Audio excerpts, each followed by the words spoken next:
Well, you are looking live at Frank Burton Field here on the campus of NDSCS, and you are watching Three Borders Sports Network. Welcome, everybody, to Three Borders Sports Network. And you are watching the first home game for the Wahpeton Huskies as they're taking on the visitors from Grand Forks Red River. Welcome, everybody, to those watching on Red River Communications Channel 125 and on our YouTube channel as well. And welcome to any Grand Forks Red River fans watching up in Grand Forks too, or wherever you may be in the world. We've had people all over the world watching Three Borders Sports Network, so we appreciate everybody tuning in. I'm Joe Schreiner, and I'm joined here by Brian Watson running the computer for me tonight and the soundboard. So, Brian, here we are. Opening night. We're off to a good start. We got sound, so we got sound. We struggled a little bit last night with the volleyball game, but you figured it out, man. I'm glad you were there. Yeah, we got it going strong here. We got Chad down there on the camera. So and how about that? We got Chad Affield down on the camera down there for us tonight, running the camera down below us, and it's going to be a good night. We are here once again as the Wahpeton Huskies are taking on Grand Forks Red River, and I got to give a special shout out here right away to Brian Geffrey and the crew and the Geffrey Garage crew. They're having a little watch party on Three Borders Sports Network. So Brian, keep that smoke queso nice and warm for everybody, and thanks for including us in the invite. So maybe we'll see you after the game. Thank you, Brian, and the Geffrey crew over there. So anybody else watching, you can shoot us a text as well, too. 701-640-2619, 701-640-2619 if you want to give us a little text message, and we'll give you a shout-out. So they're doing the coin flip down below there, as you can see. We got a little bit of a shadow, but that'll disappear here as the evening goes on. The big stadium here with the grandstands on the west side of the stadium. It causes a little bit of a shadow on a nice, bright, sunny day. But I think we're going to be good to go here. Wahpeton comes in at 1-0. They defeated Devil's Lake last week, 21-12. And Grand Forks Red River coming in here. They have not played any in the Eastern Dakota Conference A division yet. They have played two out-of-conference games. One was to Williston. They won that game 43-14, and then they played at Jamestown, and they lost that one 28-12. So Red River's coming in already with 2 games under their belt, and 1-1, and Wahpeton has only played one game, and they're 1-0, so and 1-0 in the conference. So it's going to be a good game here tonight. We're going to take a break, and we want to welcome everybody to the pregame show here. Again, the pregame show brought to you by Hornstein Family Chiropractic. Stop and see Andrea and the crew down on Dakota Avenue. And we want to thank Andrea for doing that. She's got an acupuncture licensure, too, so she can do that for you, too, B-Dub. So I can handle that. I might need something after sitting in this chair. There you go. That right now. All right, let's take a commercial break here in our pregame show and the Hornstein Family Chiropractic pregame show, and we'll be right back here with more of our pregame show from Frank Burton Field here as the Huskies take on the Rough Riders from Red River. We're back after this on Three Borders Sports Network. Have you ever considered chiropractic for your family? Dr. Andrea and the staff at Hornstein Family Chiropractic love to see families. With 16 years of experience seeing brand new babies, pregnant women, toddlers, teens, athletes, she cares for your family like it's her family. Join Hornstein Family Chiropractic at 715 Dakota Avenue in Wahpeton, and we will help your family grow up healthy. Call 701-672-1300 for the next soonest available appointment, because at Hornstein Family Chiropractic is a family affair. Thank you, Andrea. It feels like you're at a bigger university. Right now I won't have any debt, and I might even gain a little extra money through scholarships. There's so many job opportunities. My name is Emily, and I'm here for my future. I found out way more than just like sports. I met a lot of people just on my floor, and then different activities you could go to that were on campus. I for sure will look back at all the memories and love it. My name is Grace, and I'm here for my future. Bundling auto and home insurance is a great way to save money and precious time. Amanda Frederick, your State Farm agent in Breckenridge, will make it easy and convenient with your local, fully licensed staff ready to help make sure you're protecting the things that mean the most to you. Their team is ready and knowledgeable in farm insurance, life insurance, business, home, and auto insurance. So stop by or call Amanda Frederick, your State Farm agent on Minnesota Avenue in Breckenridge, or call 643-8511.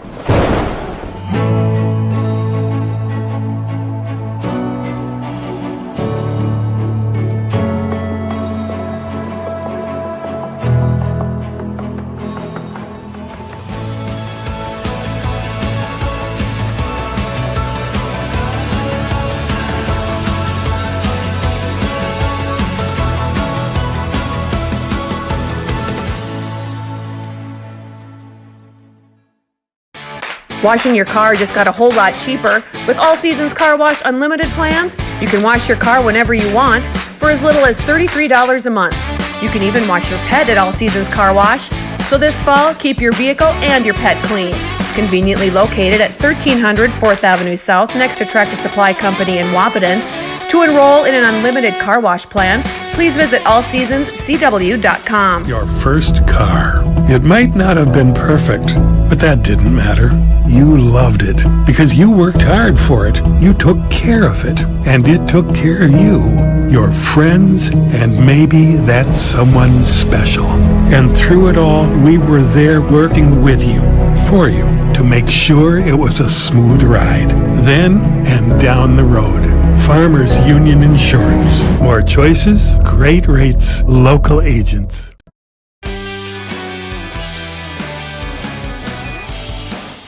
All right, welcome back to the campus of North Dakota State College of Science. We can see the steeple on Old Main just across the way over here, and we've just got a few minutes left here on the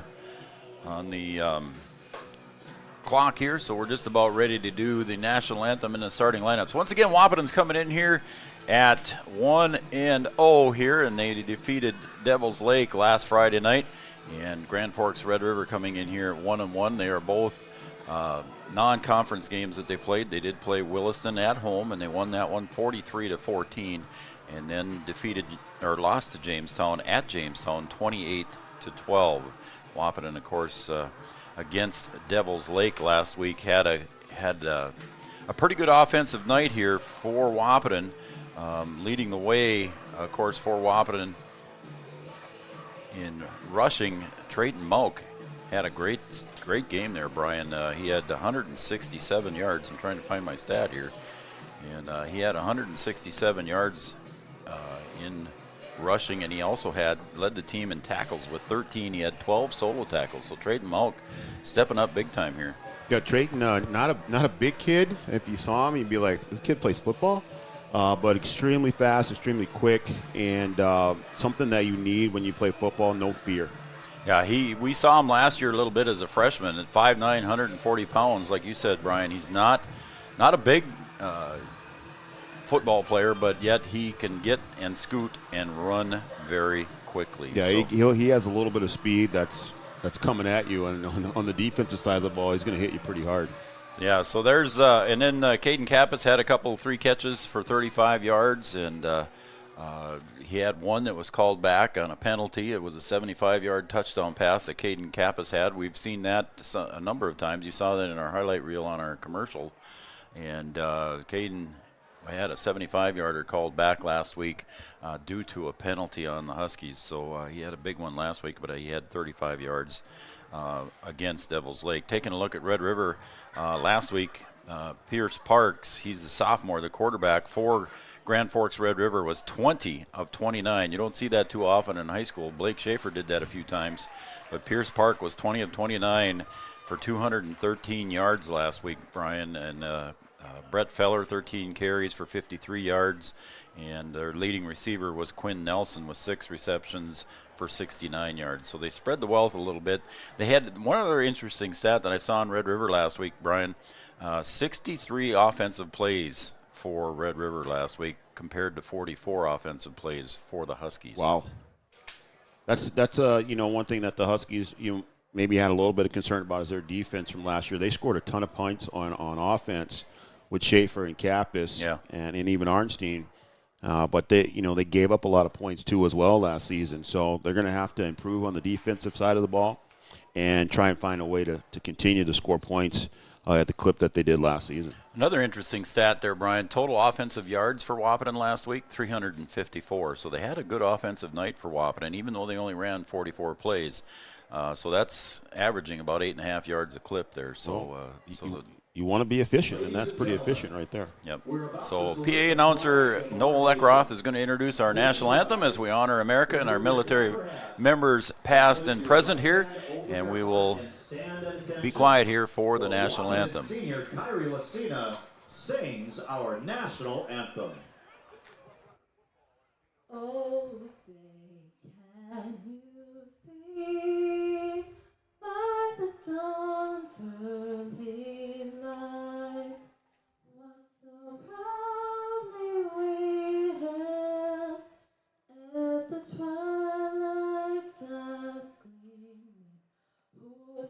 stripes and bright stars through the perilous fight, o'er the ramparts we've watched, where so gallantly streaming, and the rocket's bright glare, the bombs bursting in air, gave proof through the night that our flag was still there. Oh, say does that star-spangled banner yet wave o'er the land of the free and the home of the brave? Kyrie Lucina doing a great job on the national anthem. She sang last night at the volleyball game as well, and she did a great job there too, obviously. But Kyrie Lucina honoring America and our veterans, past and present, and at home and abroad, that protect our great country and provide all the things that we have. So you got to thank a veteran when you see a veteran. Without them, we wouldn't be where we are today. So thank you, veterans all across the world. All right, we're just about ready to go here, and just a quick announcement here from PA announcer Noel Eckroth again. If you haven't heard, Essentia Health is now the new training partner and medical orthopedic provider for Wahpeton sports, including volleyball, football, and all the winter sports with basketball and wrestling. So Chantel Shute, if you haven't heard, is still with the crew. So Chantel Shute is still the training provider here at Wahpeton High School. She'll follow all the teams, and I guess we also have a medical provider here tonight as well, helping and assisting Chantel. So it's a pretty cool event here for Essentia, taking over for Wahpeton Sports, and they will be at all Wahpeton High School events here, providing training support. So welcome to Essentia. All right, so we're going to turn it over to PA announcer Noel Eckroth here, and he will go through the starting lineups. The Grand Forks Red River Rough Riders and your hometown Wahpeton Huskies. The North Dakota High School Activities Association and the Eastern Dakota Conference encourage and promote good sportsmanship by student athletes, coaches, and spectators. We ask that you cheer for your team and be respectful of the opponent. High school athletes commit to fair play, responsibility, and respect. We invite you to support our efforts. And returning to their sideline is the Grand Forks Red River Rough Riders. The Huskies will be receiving the kickoff at the south goal. Here is their starting offensive lineup. Starting at center, number 71, Josh Boyer. Starting at one guard, number 58, Zach Gunnarsson.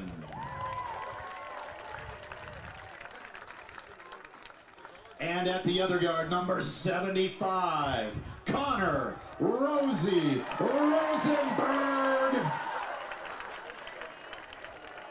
Starting at one tackle, number 74, McCade Picken. The other tackle is number 54, Riley Timian.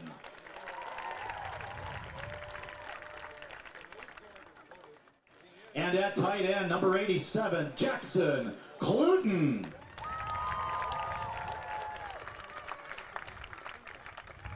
At one wide receiver, we have number 13, Jackson DeVries.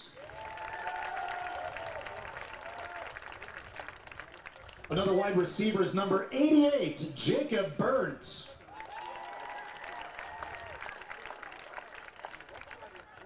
And the last wide receiver is number 5, Caden Kappas. Starting at running back for the Huskies, number 44, Trayton Mauck.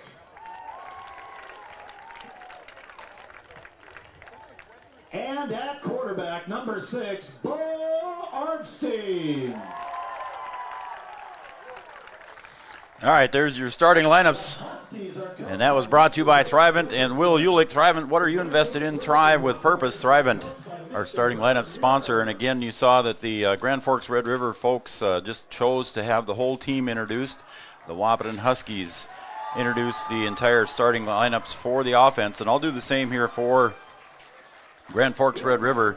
Their offensive starting lineup goes as follow. Number 54, Garrett Eichmann. He is a 6'3", 215-pound tackle. At left guard is going to be a junior, number 68, Logan Wieslow, and he is 5'11", 240. At center is going to be number 76, Lawson Loditz. He is 6'3", 265. At right guard is a sophomore, number 74, J.B. Walters, 6'4", 235. Right tackle is going to be a senior, number 56, Nolan Pieper. He's 6'2", 255. The starting tight end will be Logan Arison, 6'4", 260. He's a senior. Also a senior at wide receiver, number 6, Quinn Nelson, 6'2", 200 pounds. Also another senior, number 4, Hudson Flum. He's a 5'11", 175-pound senior. At quarterback, Pierce Park, 6'2", 200-pound sophomore. Running backs, number 14, Brett Feller, 6'2", 205. And Jaden Rusted, the other running back, a senior, 5'11", 205. The coaches for Red River, Vern Muir, Jeff Wayne, Adam Eckert, Kyle Knutson. Coaches, Wade Gilbertson, Cale Peterson, Pat Goulon, Evan McCall, Hunter McCall, and Noah Brendan. B-Dub, we're about ready to go here. Ready for some football. And here we go. And the kickoff goes deep. And going back is Kappas. He fumbles it over the top of his head, picks it up at the 2-yard line. Gets it ahead to the 15. Then he squirts through and gets up through the 25, maybe almost to the 29. Excuse me, that was Bo Arnstein. That 5 and 6 looks like it was Bo Arnstein bringing that one back. So Bo doing a good job of running there on the kickoff, Brian. He bobbled it there at the 2. And Bo brought it back for about a 25-yard return. Yeah, it looked like a shaky start, but a good recovery and a good way to open up the home season here at home on your home field and good starting field position. Yeah, I'm sorry, folks, that 6 looked like a 5 when he was going sideways on me there, and I was thinking that Caden was back there, but it was Bo Arnstein, and he's at quarterback in the shotgun position. He's got 2 to the right, 1 to the left. In motion, coming to the near side is Kappas. He'll end up in the slot position, goes back across, puts it into the belly of Mauk. Now Arnstein's going to roll to the right, gets up to the line of scrimmage, maybe a gain of 1 as he got to the outside, Brian, and not much there for Bo. Yeah, just an RPO there, decided to keep it. And Arnstein out of the shotgun, what you're going to see Wahpeton in about 100% of the time here. They're going to be in the shotgun. So again, a quick huddle here as the Huskies look to the sideline for the play, and we're good to go. A lot of movement down there. Drayton Mauk standing right beside Bo Arnstein. Again, in motion, this time comes Burnt. Puts it into the belly of Mauk, and he pulls it back out, and he goes straight up. Arnstein gets across the 40 to the 43. Maybe he's tackled at the 44 by Red River. And a nice gain there of about 12 yards for Bo Arnstein on that RPO. Yeah, just a good read there. The defender right there in Mauk's face. Pull that out of the belly and just go right up the middle. Good job by the line. Open up a nice hole there for Arnstein. Picking up good yardage there. Pick up the first down. I believe that was Tellman on the tackle. Again, Arnstein in the gun. In motion to the near side. Burnt stops in the slot position. This time it's a pass to Kappas just inside the 50. He gets maybe across the 50 for a gain of about 6 yards. So nice little pass there, just a quick inside pass on the slant to Kappas. Yeah, just a good way to get your best player the football. You know, just a little play action there right on the hash mark. Caden wide open, just sat down there. And a nice gain there on first down. Kappas in the slot position, near side to Vries. Kappas goes in motion. Snap. Arnstein goes right back up the middle and gets to the line of scrimmage. Maybe get forward for a gain of maybe 2, maybe 1 yard. It'll be 2nd and 2 or 3rd and 2 probably. Yeah, clogged up there in the middle. Nice job by Red River. Nelson in there and Tellman in there on the tackle.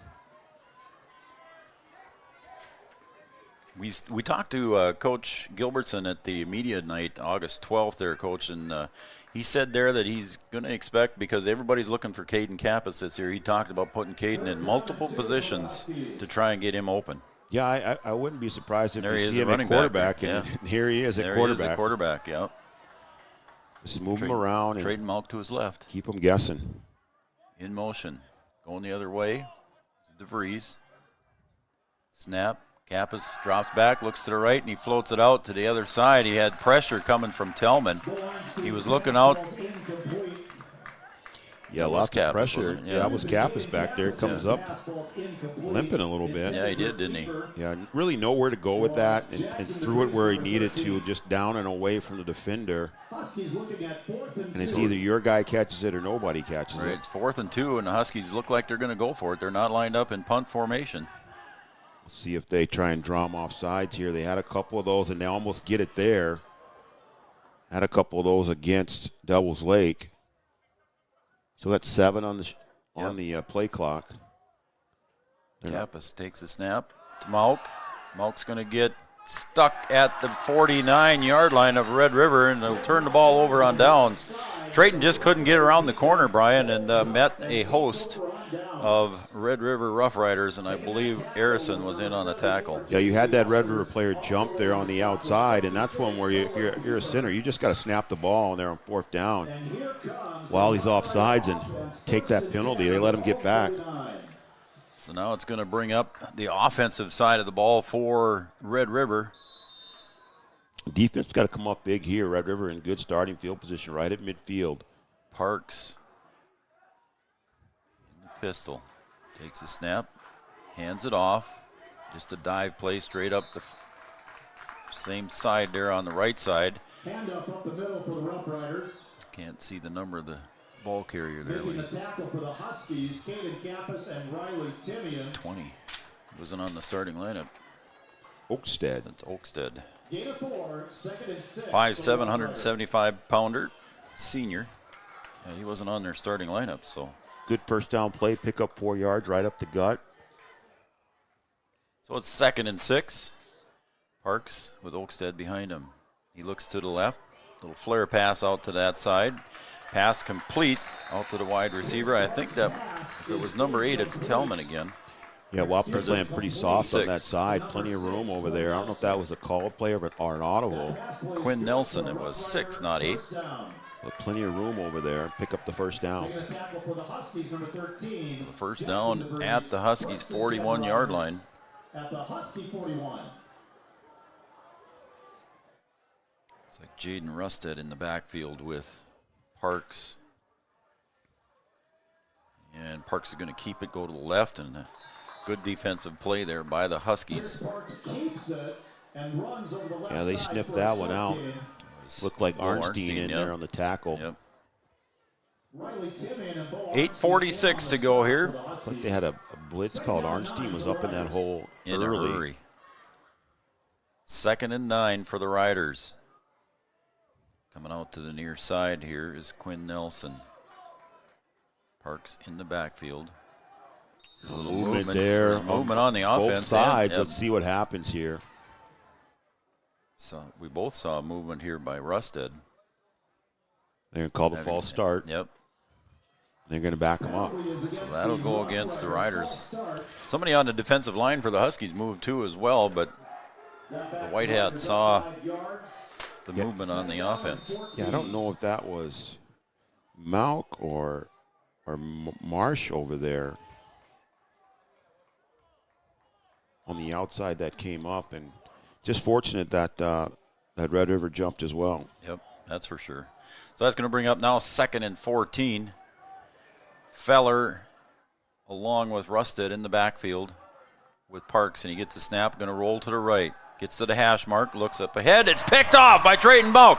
If he can get that, broke free, but he didn't. Parks is going to tackle him out, push him out of bounds at the 45. Trayton Malk with an interception.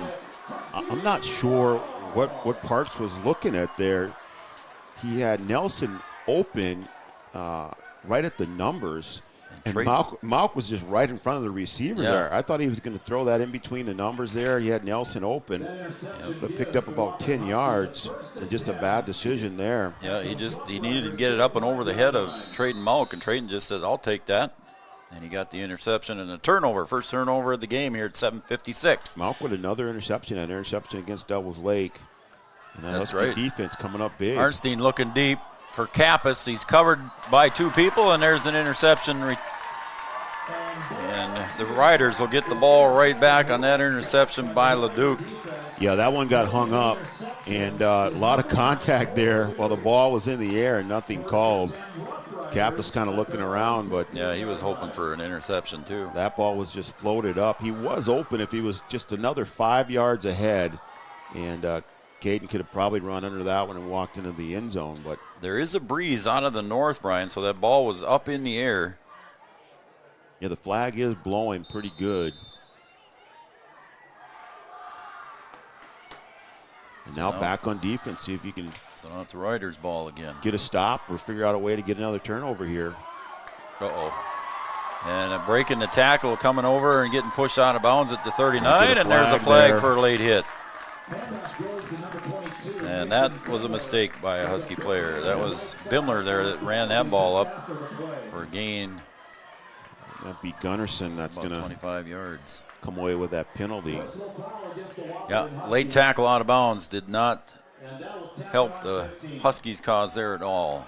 He was pushed out of bounds, and Gunnarsson came up a little bit too late and tackled him when he was outside. This figures to be a tight game, Joe. You got to limit those mistakes and not give extra opportunities to your opponent. Right, each team with a turnover here in the first quarter already, Brian. And then that one didn't help the Huskies at all. Split out here to the near side is Nelson. Parks in the backfield. Takes it up forward, gets across the 45 of the Huskies up to about the 43. You had him pinned. Bimler on the carry again. Bimler on the carry there. Yeah, and you, even though you had the turnover, you had him kind of pinned back there. And then Red River breaks the big play, and now in good field position here.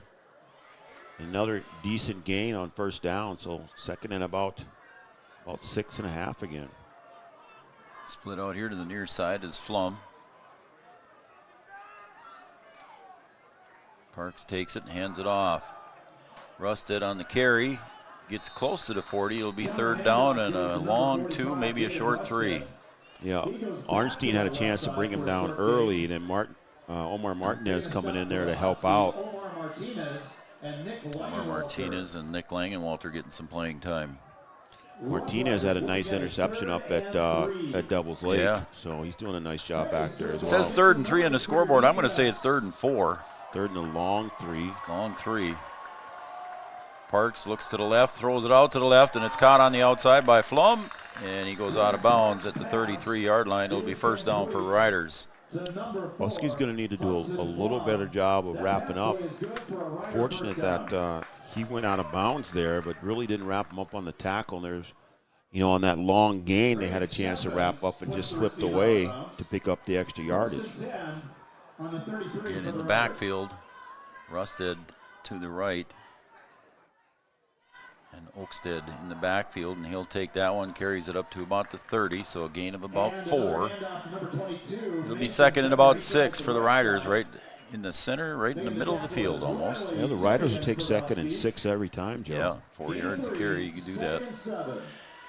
Chad Affield down on the camera. Brian Watson, I'm Joel Schreiner at the 6-minute mark of the quarter. Are we paying him?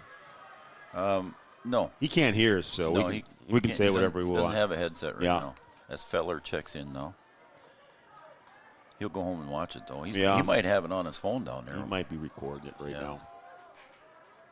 So Parks takes a little bit of a high snap. It's handed off to Feller. And a gain of nothing there, and that time Gunnarsson makes the tackle. Zach Gunnarsson, a 6'3", 225-pound senior for the Huskies. Yeah, Gunnarsson making his presence known there. Yep. Doing a good job in the backfield there to make that tackle. Logan Schwartz in there on the defensive line. Riley Timian here on the defensive line as well.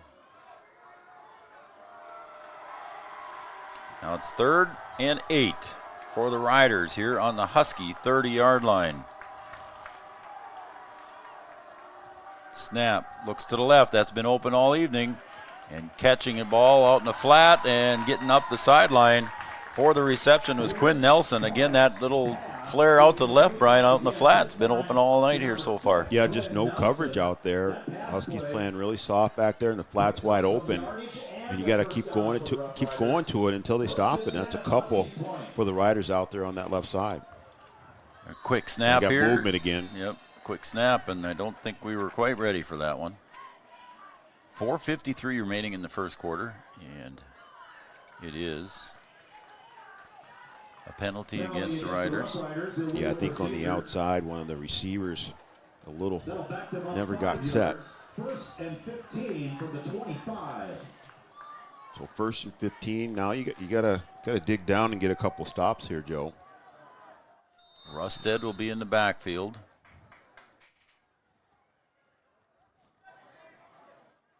Everybody's looking at their wristbands now, so they must have got the signal, so they're going to the line.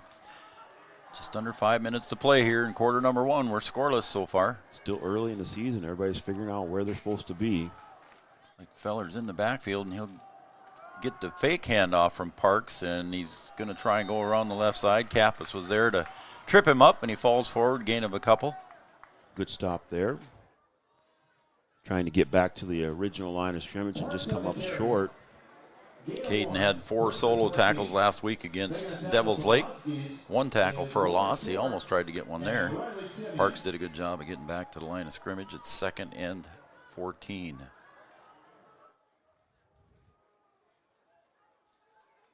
Coming out to the near side is Quinn Nelson.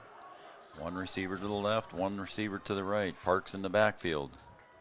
Oh, and they bobbled it there, and it was, I believe, Feller and Parks collided, and there's going to be a fumble on the play, and it is Husky ball on the turnover. The 2nd turnover now for the Riders, and the Wahpeton Huskies get the turnover at the 25-yard line on their own 25-yard line, and will go the other way. I couldn't tell if it got stuck or when he was trying to get out of there, if he got backed into, but the ball came loose, and the Huskies right there on it.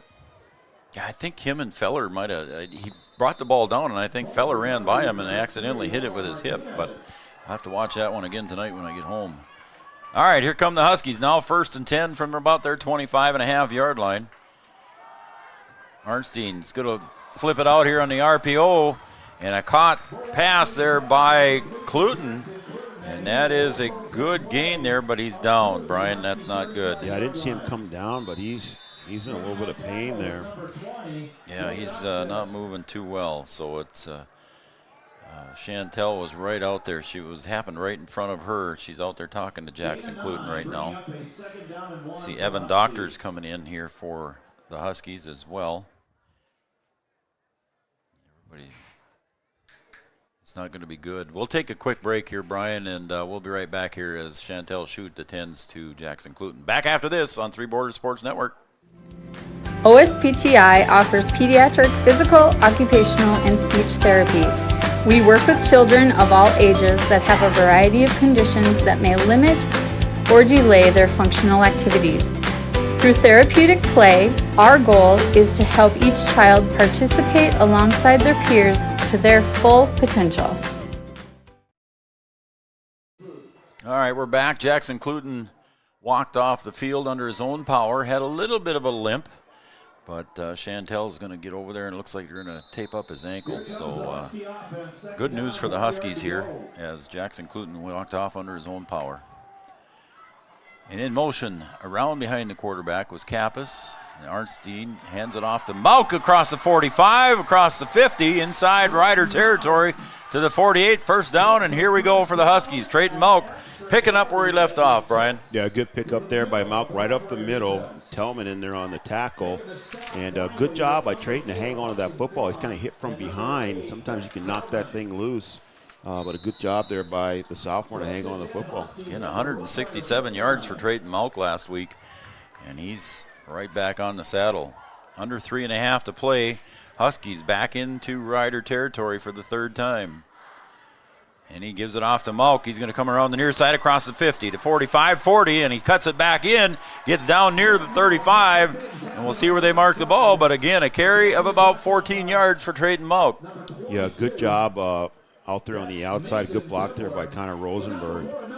And good wheels there to turn the corner by Trayton Malk, able to get upfield, pick up another first down. Big Rosie, 350, Brian. Clearing the way out there. Man. Arnstein again in the gun, bringing Burnt in motion. Now a pitch up ahead to Malk around the 35, down inside the 30 to about the 28, almost a gain of 10. That was almost a forward pass, Brian. From up here, it looked like almost a forward pass. Yeah, good catch there. And Trayton, if he could have broken that one outside, might have went all the way to the house. Decided to cut inside and still just short of the first down there. 8 yards on that first down play. Carly and Karen Kappas watching on Red River Communications 125. Thank you. Cheering on Wahpeton Huskies and cousin Caden. In the Geffrey watch party, they're having a good time. He sent me another text.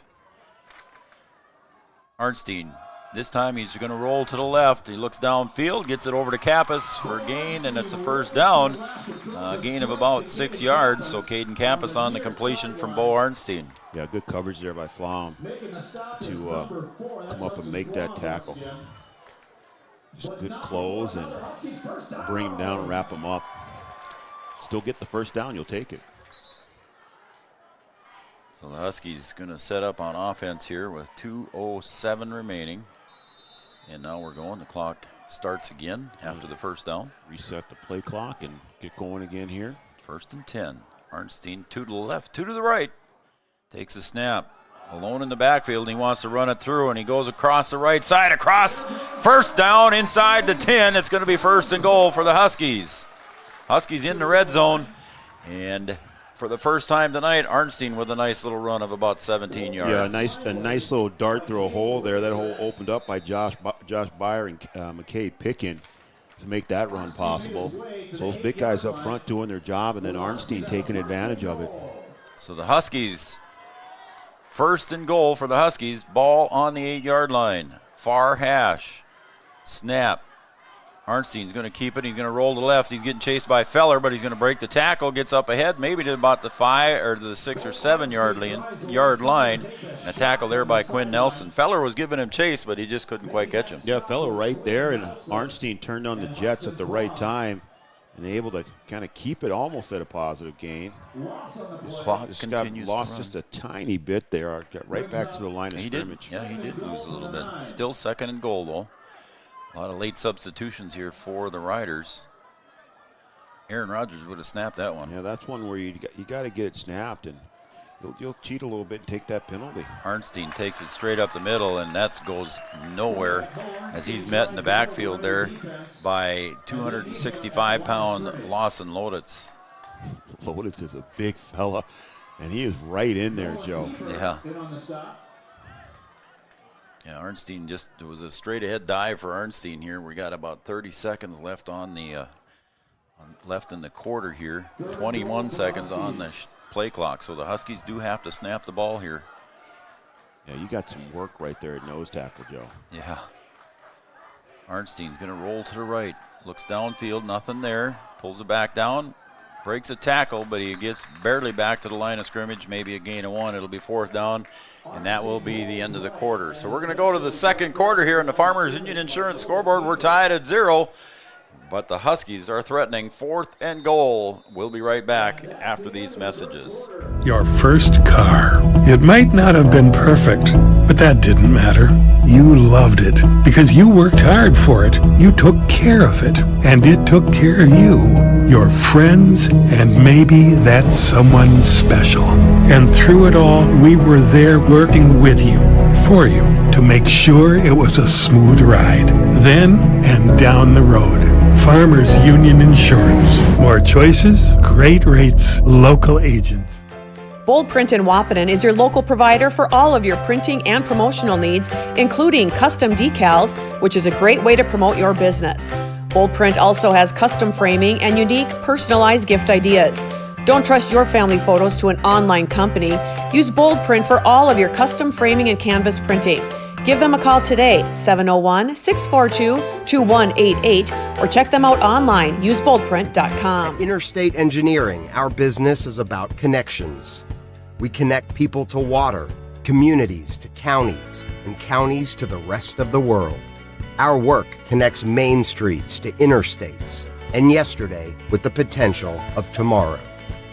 With over 40 years of connecting, our experience and expertise are thanks to the clients we have earned, the trust we have built, and the connections we have made.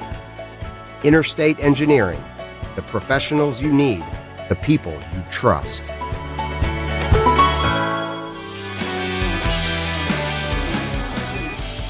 Interstate Engineering back on board with us. Appreciate it. 4th and goal from about the 10-yard line. Let's see what the Huskies drew up here in the quarter break. In motion, going to the far side is Kappas. Split out wide to the right is Burnt. Arnstein drops back, looks to the left field corner. Kappas just quite out of his reach. I think he would have been out of bounds if he would have caught it. And the defense there by Flum was good, and it's going to be a turnover on downs. Yeah, that's one that just thrown to the outside there. If that's a back shoulder throw, that's a touchdown, easy score for Caden. Almost came down with that thing, Joe. He almost did.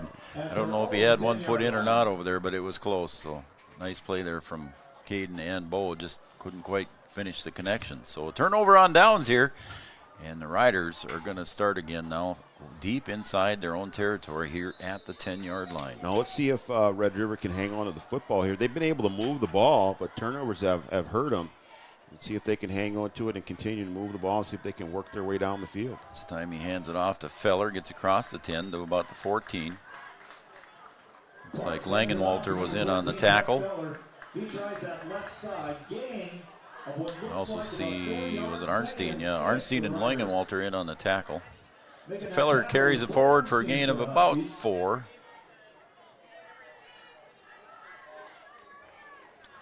Wahpeton's cheerleaders, led by Hattie Merole, are down on the field as well.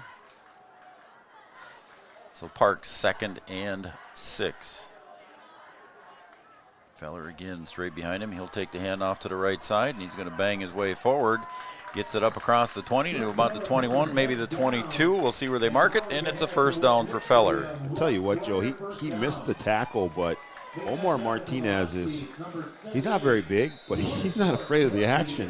Well, Feller's in there at 6'2", 205. And Martinez at 5'4", and it says 115. Man, he was the first one to make a little contact there and just wasn't able to wrap up, and he's going right after it. I like it. Yeah, Omar Martinez, 5'4", 115 in the program, folks. Number 3 out there. Yeah, Feller again to the right. Gets it up ahead. Gain of about 7 for Feller on the run.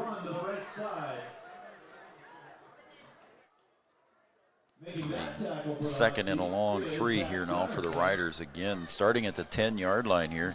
Riders trying to put together a long drive of their own. They pick up a lot on first down, Joe. Yeah. You know, they're getting 4 or 5 yards. Get 7 on that one. Rusted to the left of Parks, and the pitch goes back to Oakstead. Gets around the 35, gets up near the 40. And again, another first down for the Riders. See Langenwalter out there on the tackle. Gunnarsson. Yeah, good block on the outside there by Quinn Nelson. Pick up a couple more yards there. Just inside their own 40. And they're not having a problem moving the ball, Joe. Ken Oakstead in straight behind Parks. 1st and 10. Handoff this time goes to Rusted. And he'll get up to about the 42 or 43, and a tackle on the inside there by Logan Schwartz, 5'11", 243-pound senior for Wahpeton. Is Logan Schwartz once again, and number 3, Omar Martinez. Yeah, a little trap action there. And Martinez there in on the tackle as well.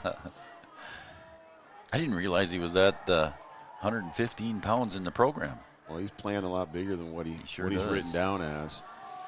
You know, he had the outside. He had an interception up at Devils Lake.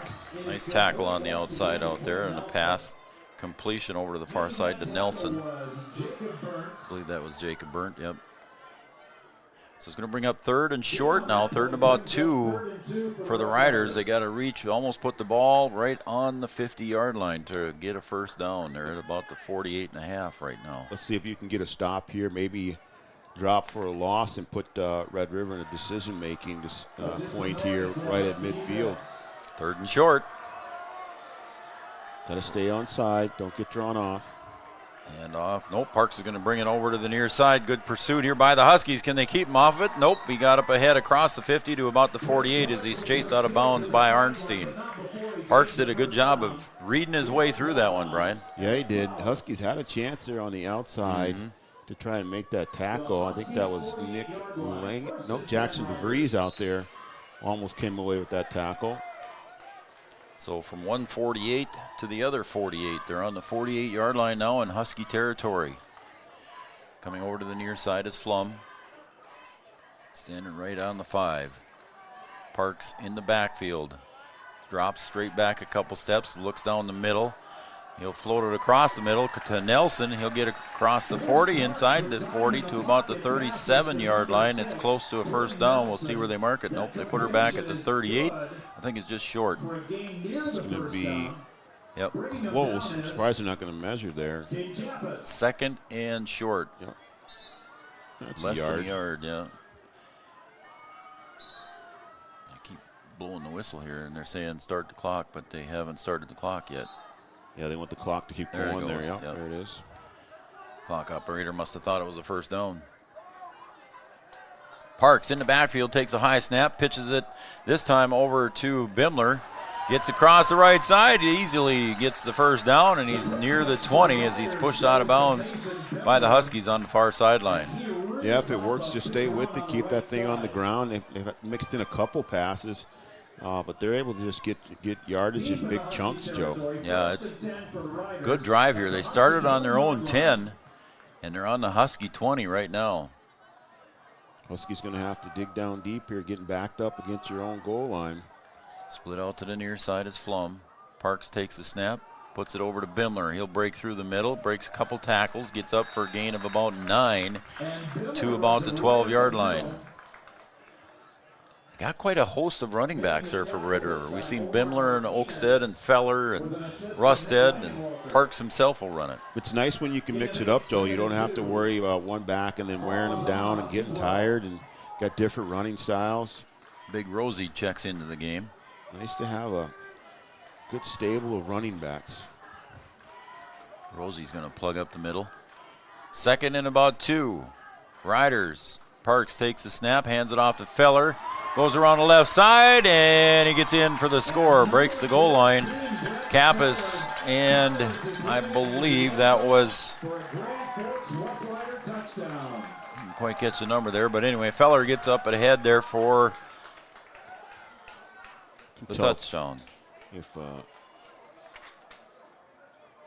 Orange team was there or not, but just able to take that one in, Joe. They hang on to the football that time, and that's kind of the fear. They can chew up a lot of clock, and they can just go right down the field, mix in just a couple of short passes. Yep. But if they take care of the football, they can be very productive, and they showed it there on that drive. All right, so Parks goes out as Bimler is at the quarter. Nope, excuse me, that's not Bimler. That was 12. Not. Is it good? Yes, it is. On the run, on the 2-point conversion. Yeah, number 12 they don't have in the score. I was waiting for Noel to say who it was, but I don't have a number 12 on the roster, buddy. No, he's not listed on either roster. No. So somebody got, I'll just put it number 12. All right, buddy, let's take a break here, and we'll come back here on the Farmers Union Insurance scoreboard. The Riders take the lead 8-0 at the 7:23 mark. Back after this. Comdell Innovation is now hiring production technicians for a variety of shifts with opportunities to make $20 or more per hour. Work in a clean, climate-controlled facility. Second shift, 4 10-hour days, every weekend off, 3:30 p.m. to 2 a.m., and 4-crew rotation, straight days 7 a.m. to 7 p.m. or straight nights 7 p.m. to 7 a.m. Apply in person or online at ComdelInnovation.com. Comdel Innovation of Wahpeton, an employee-owned company.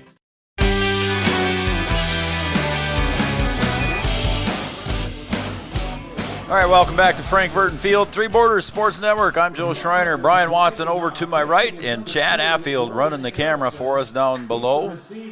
So thank you, everybody, and thank you for those tuning in on Red River Communications Channel 125. We know that Karen and Carly are always watching on Channel 125. We like that. Yeah. And the kickoff here is a little squibber. And covering that one up, and it's good to see him back in there, was Cluton. So Jackson got his ankle taped, and he ends up recovering that to give the Huskies good field position here at about their own 43-yard line. I don't know, Joe. You go down the field and you score, and I understand you want to try and keep that ball away from Kappas and Arnstein, but now you give the Huskies pretty good starting field position. Yeah, and the Huskies had a good drive the last time. Yeah. Look at there, Lisa Barton, Adam Barton, my neighbors. They're watching out on the patio, and they got a whole bunch of puppies there. There you go. How about that? They got the my puppies. My dogs would be running all over the place. Thanks, Lisa, Adam, Jack, and Eddie. As Traden Malk takes it up the front there, or up the middle, and gets up almost the 50.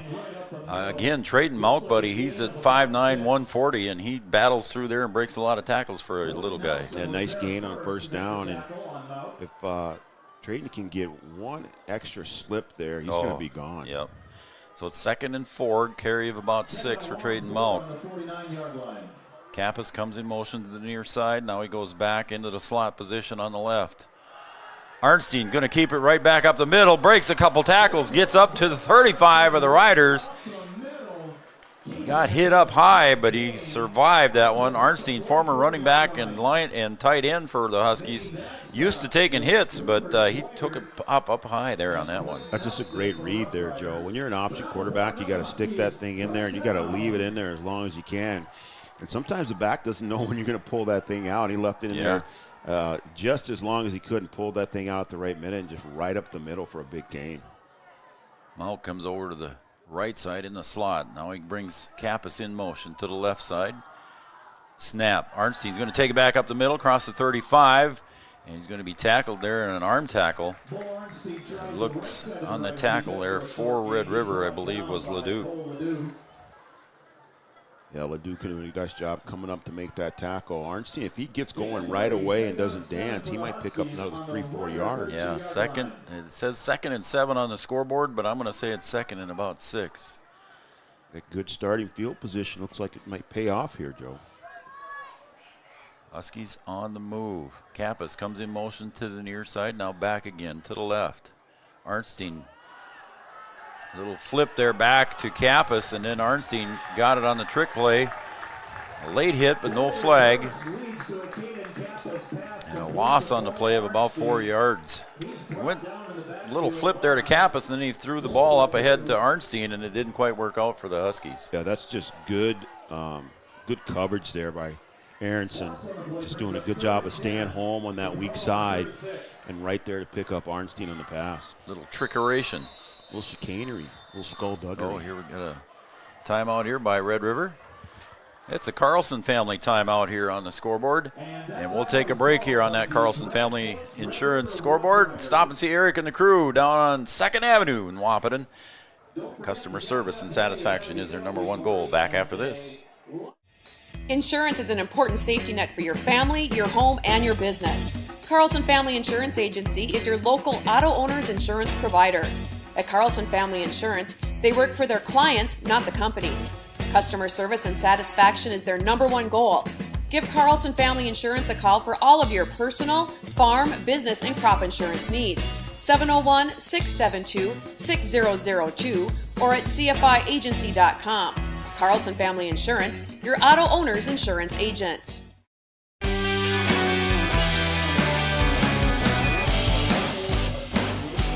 Matt Doctor and family are watching on Three Borders Sports Network. Thank you, Matt. Daughter Hattie had a great game last night for the Huskies at the volleyball match. Yeah, she played well on the outside there. 3rd and 9 for the Huskies. Arnstein puts it in the belly of Mauk, pulls it back out, tries to go up forward, and reading that one just as well was Logan Harrison. Yeah, Aronson doing a good job there, coming in, making the tackle, wrapping him up. 4th down, under 5 minutes to play here. Matt Doctor says he appreciates the scoreboard camera. We are trying to get a scoreboard automatic, what do I want to call it? It's called the Score Hub, I guess. But you checked on that, Brian, and it's not cheap. Well, yeah, you can't even get one. Well, the version that we wanted, we couldn't get. So we're still trying, though. We don't want to take up so much of the screen, but we'll use it. I like it. Keeps me free. Oh, that's a turnover there. Flum on the interception, and he's pushed out of bounds there by Riley Timian at the 45. So another turnover there on the Huskies at the 4:25 mark here of quarter number 2. Arnstein was looking, and he tried to force it. Yeah, another ball that's underthrown, and sometimes you just got to eat it, Joe. You know, yep. I mean, it's almost as good as a punt, but they're getting better field position than they would have gotten if you'd have just thrown the thing away. The wind is still blowing out of the northwest, so it is going from screen left to right. And the Riders doing a good job of getting a stop there. Huskies were moving the ball well and able to turn them over, and now the Huskies are going to have to get a stop of their own. Riders move right down the field the last possession. Just one back in the backfield, and that's Feller. He had a good series last possession. Parks drops back, looks down the middle. Now he's going to get flushed out, goes to the right, and he finds open receiver. That's Logan Harrison for a first down at about the 42-yard line. Yeah, lots of time, and then able to extend it a little bit as he rolled to the right. And Aronson going with his quarterback and just finding a spot. And they pick up the first down. Schwartz checks in for Gunnarsson on the defensive side for the Huskies. Also coming out of the game was Jackson DeVries. See Langenwalter back at safety. We got a whistle and a timeout. Officials timeout here. They got the chains tangled up there. Chain gang. All knotted up over there on the sideline. Again, we want to thank all of our sponsors, the Hornstein pregame show, the Thrivent starting lineups, OSPTI halftime show, Carlson Family Insurance timeouts, Red River Grain, our postgame show, and as always, our scoreboard sponsor, Farmers Union Insurance, and Kyle DeVries. Got some new sponsors here this season, some new Joe. ones too, yeah. We'll run through them here as soon as I can. Parks gets Bimler in motion, and that's Oakstead, and he's going to come around the left side. He's quick, too. Gets across the 35 to near the 30, and I believe that will be a first down for the Riders in Husky territory at the 30-yard line. Yeah, they've got the offense going. Omar Martinez on that tackle. It's a first down. They're going to mark it at the 31. I thought he made it almost to the 30, but going to change the down marker across the way. There it goes. Figure out a way to stop this ground game. Yeah, Feller, Oakstead, everybody's doing well. He put it in the good air. Read there by Riley. Is he going to get him down? And he did well. Parks did well to get it out as Riley Timian was coming hard on Parks. And Riley Timian had him by the horse collar, and he thought, I better not do that. And he went down lower and tackled Parks. Yeah, good decision there by Riley not to bring him down by the back of the shoulder pads there. And a good job by Parks to get rid of that Absolutely football. Was. Sophomore. Just Parks. A really good job. Older brother Payne. I remember him playing basketball as well as Logan Harrison for the Riders. Pierce Parks at quarterback. He's a sophomore. Feller behind him. The Huskies faking a few blitzes here. Harrison in motion. Sets up in the slot. Hand off to Feller. Goes around the right side across the 30. Met there by a couple of Huskies, and I believe that was Trayton Malk on the tackle. So now we get a... Caden Kappas might have been on the bottom of that one as well, and we got a timeout on the field. Looks like it's going to be a Wahpeton timeout. Yep. So Wahpeton takes a timeout here at the 3:11 mark on the Farmers Union Insurance scoreboard. We'll be right back after this message right here on Three Borders Sports Network. The Riders 8, Wahpeton 0. Back after this. No matter what time of year, a farmer's relationship with Red River Grain never changes. Red River Grain works shoulder to shoulder with area farmers, drying, cleaning, and marketing your grain to attain the highest possible profit for you. Red River Grain has been saving farmers for years, rewarding them with reasonable prices on purchases and fair deals when they sell. Talk to Kelly or Brad about the many services they offer. Red River Grain in Breckenridge. Call 643-3738.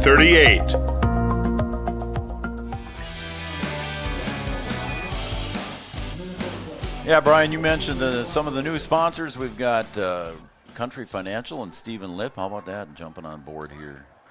Comdale's got a new commercial. Daily News got a new commercial. Giants, of course. Hornstein, Interstate Engineering, NDSCS. Bell Bank.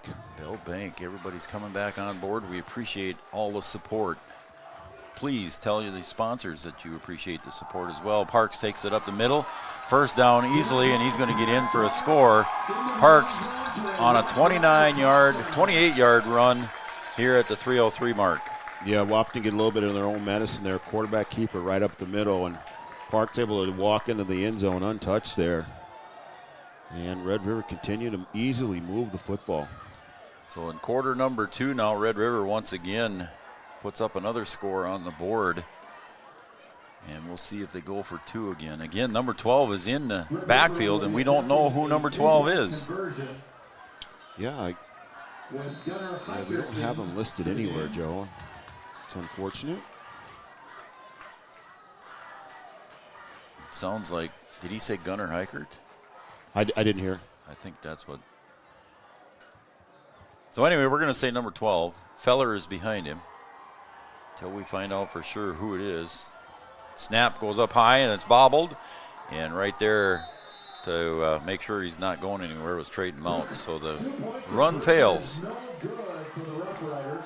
You know, they had a high snap earlier. Parks was able to crowd in, and that one just right over the head, and they're able to stop the extra point there.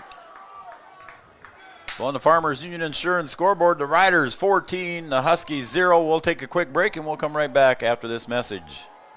Since 1987, Red River Valley and Western Railroad has served North Dakota and Minnesota with over 500 miles of track. Red River Valley and Western handles shipping, freight car repair, storage options, and now transload services. With over 30 years of experience in the railroad industry, they know dependable service is what you strive for. Red River Valley and Western is proud to be a part of the community since 1987.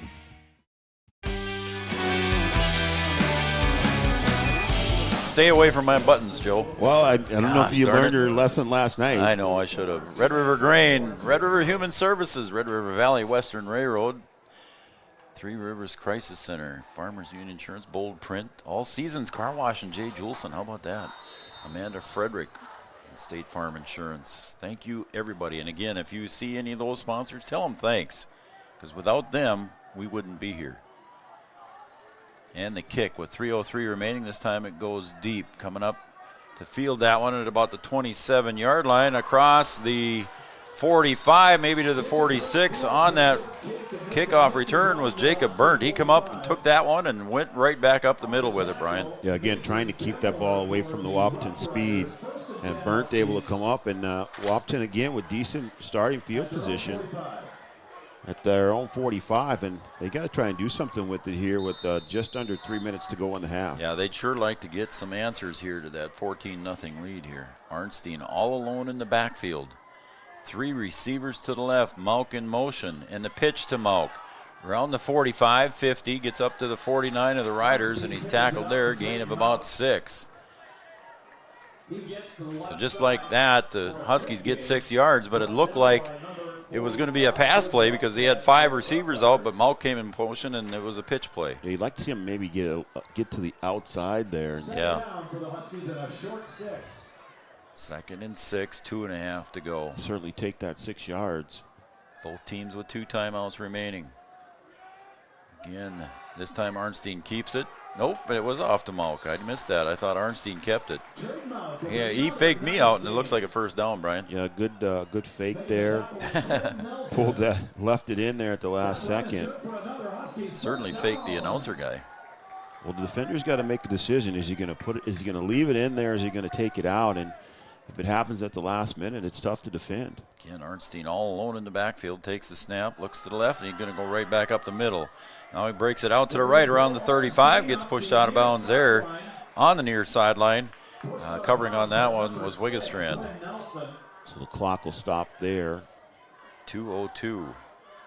Again, like you said, Brian, the Huskies would like to get some points on the board and get rid of that goose egg before half. You want to try and score here, and you don't want to leave a lot of time for Red River. They've been able to move the ball.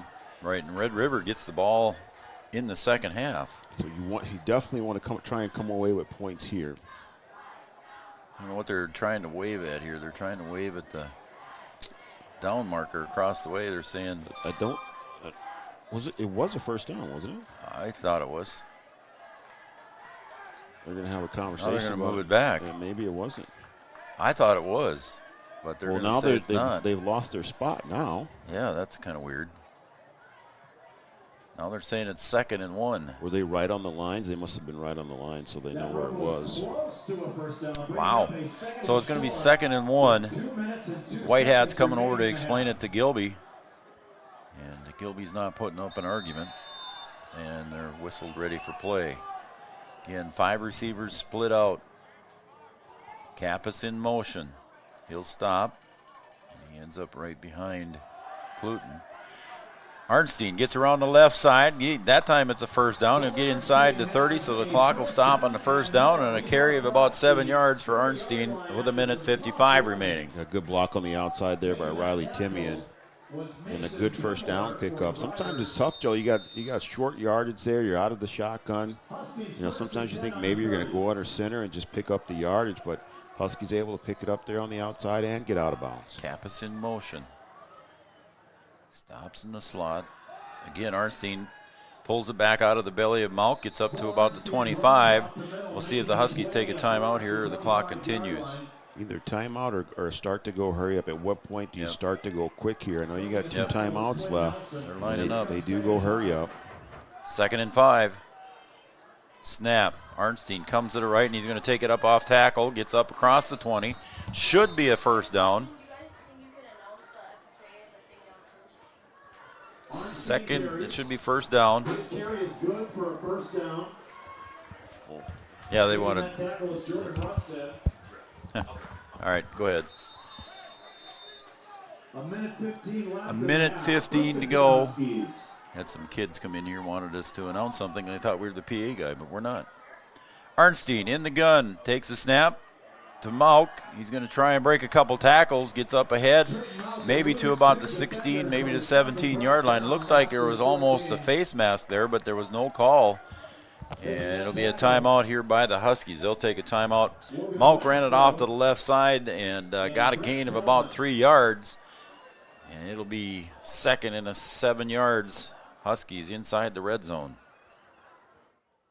We'll take a break, and when we come back, Huskies threatening here, trail 14-0. We'll be right back after this break.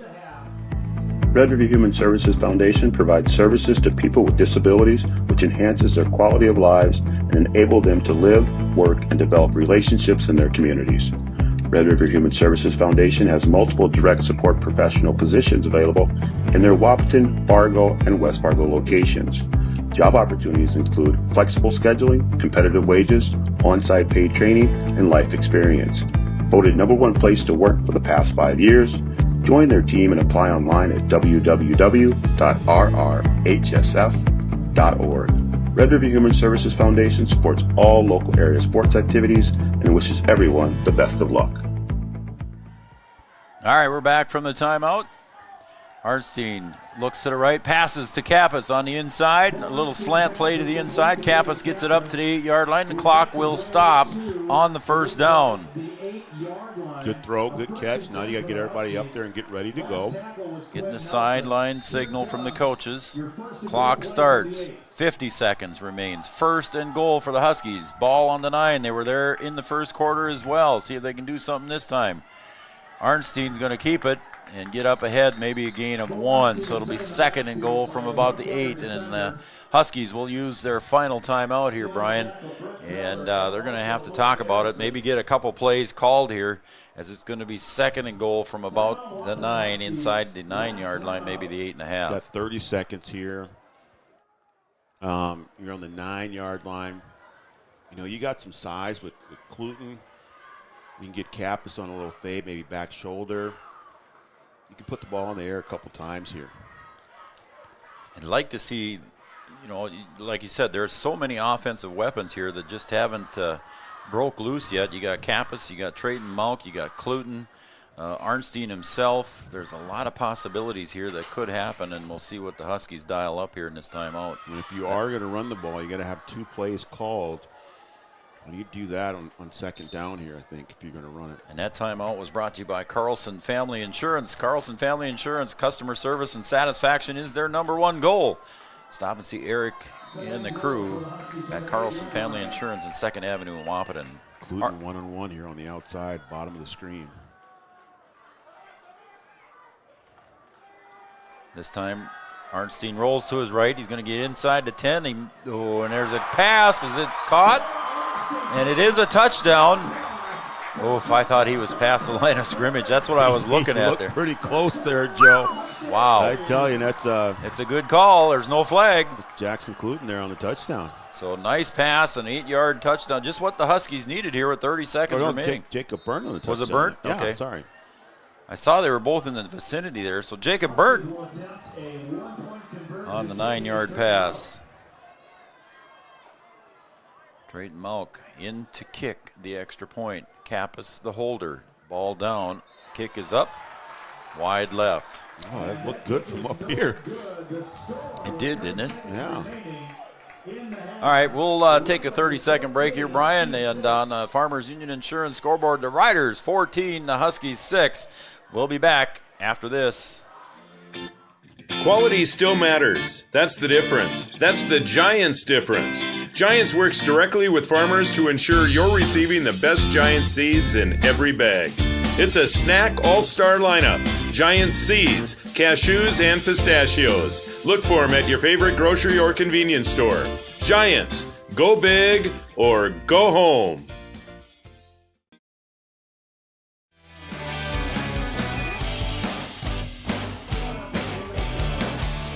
All right, welcome back to Three Borders Sports Network. I'm Joe Schreiner, Brian Watson running the computer, and Chad Affield down below running the camera for us here tonight. Chad, thank you very much. We appreciate it, and we appreciate everybody tuning in and watching Three Borders Sports Network.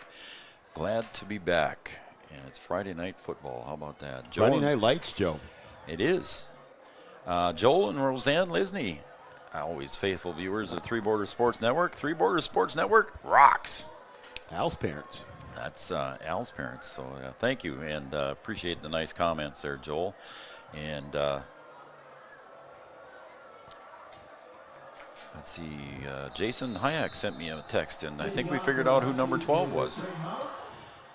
You got a name there? Yeah, just give me a second here. As Feller returns that one from about the 23, or not Feller, and a good tackle on the outside there, and that was not Feller. I thought it was 14, but it was 13. It was Cade Wiggestrand. Wiggestrand there on the carry. 24 seconds. So number 12 is Dunnick, according to what Jason Hayek found there. He found it on the roster on the website for Red River. So it says Isaac Dunnick. We appreciate that help. Thanks, Jason.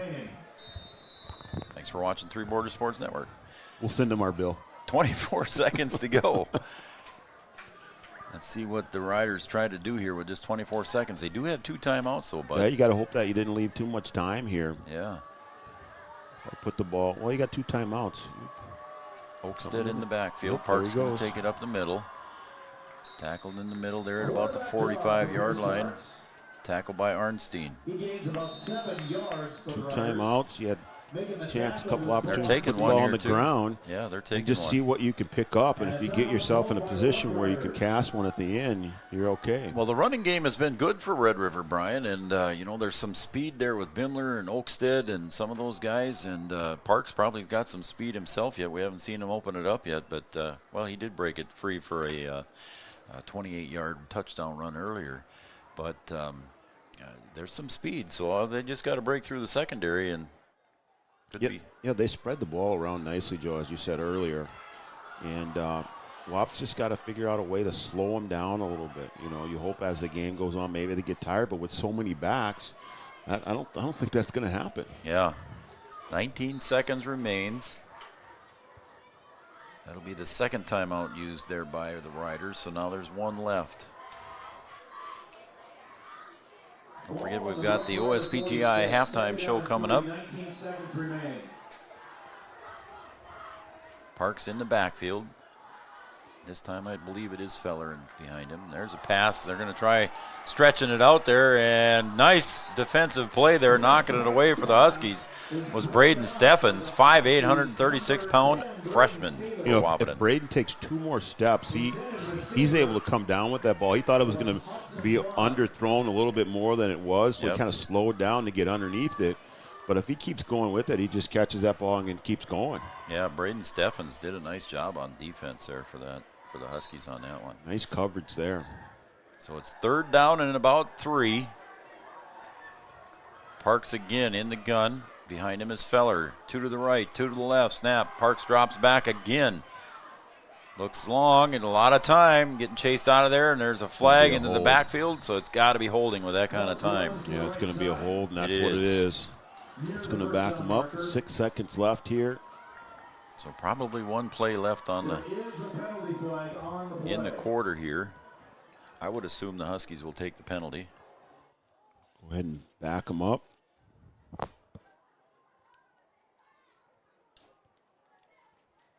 Yeah, I forgot to mention Gripper Sports was our kickoff sponsor. Gripper Sports, downtown Wahpeton. Stop and see Wayne and Tyler for all your favorite team sports apparel. They got Wahpeton Huskies, Cowboys, Cowgirls, Lady Huskies, Warbirds.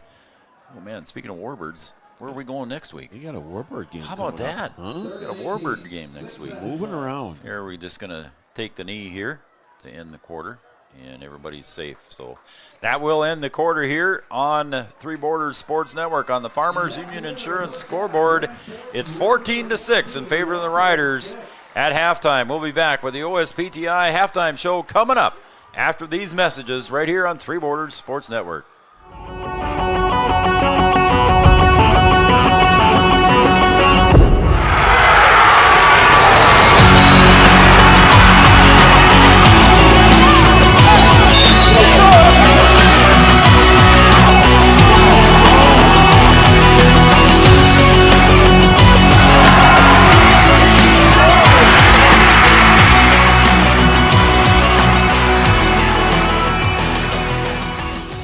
Have you ever considered chiropractic for your family?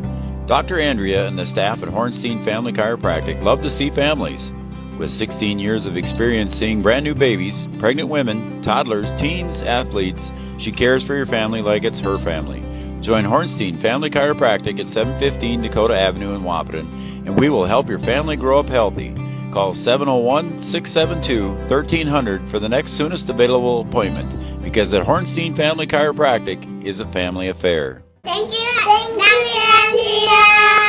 Thrivent and Will Ulick provides clarity for where you are today, confidence for where you go tomorrow.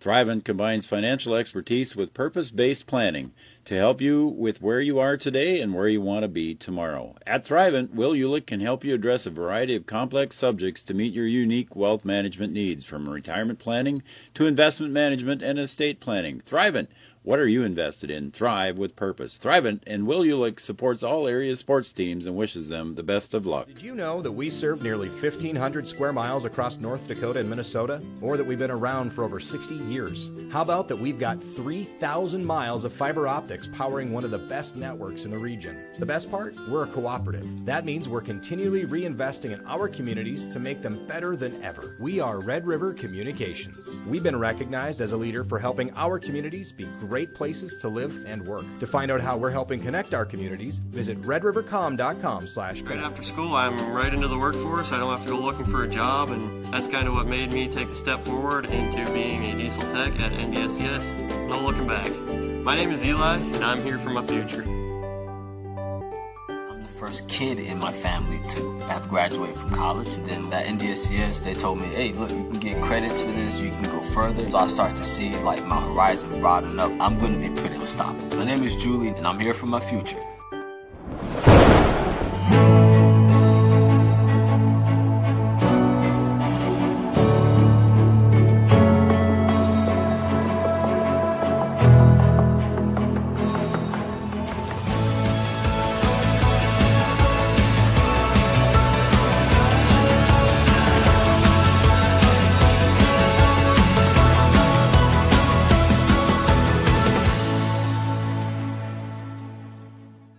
Bank wants you to open an account. Sign up. Sign right here. Then along come sneaky fees. Sneaky, sneaky, sneaky. Exactly why you should compare your bank to Bell Bank.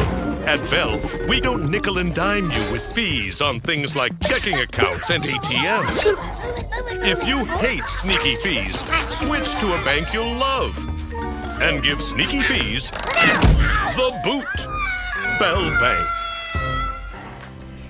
At OSPTI, our focus is on each individual's therapy needs, whether it be for speech, occupational, or physical therapy services. I'm Becky, a physical therapist at OSPTI, and I love being able to provide that personal care to each person that we see with clinics in Breckenridge, Hankinson, and Fergus Falls. You don't have to travel very far from home.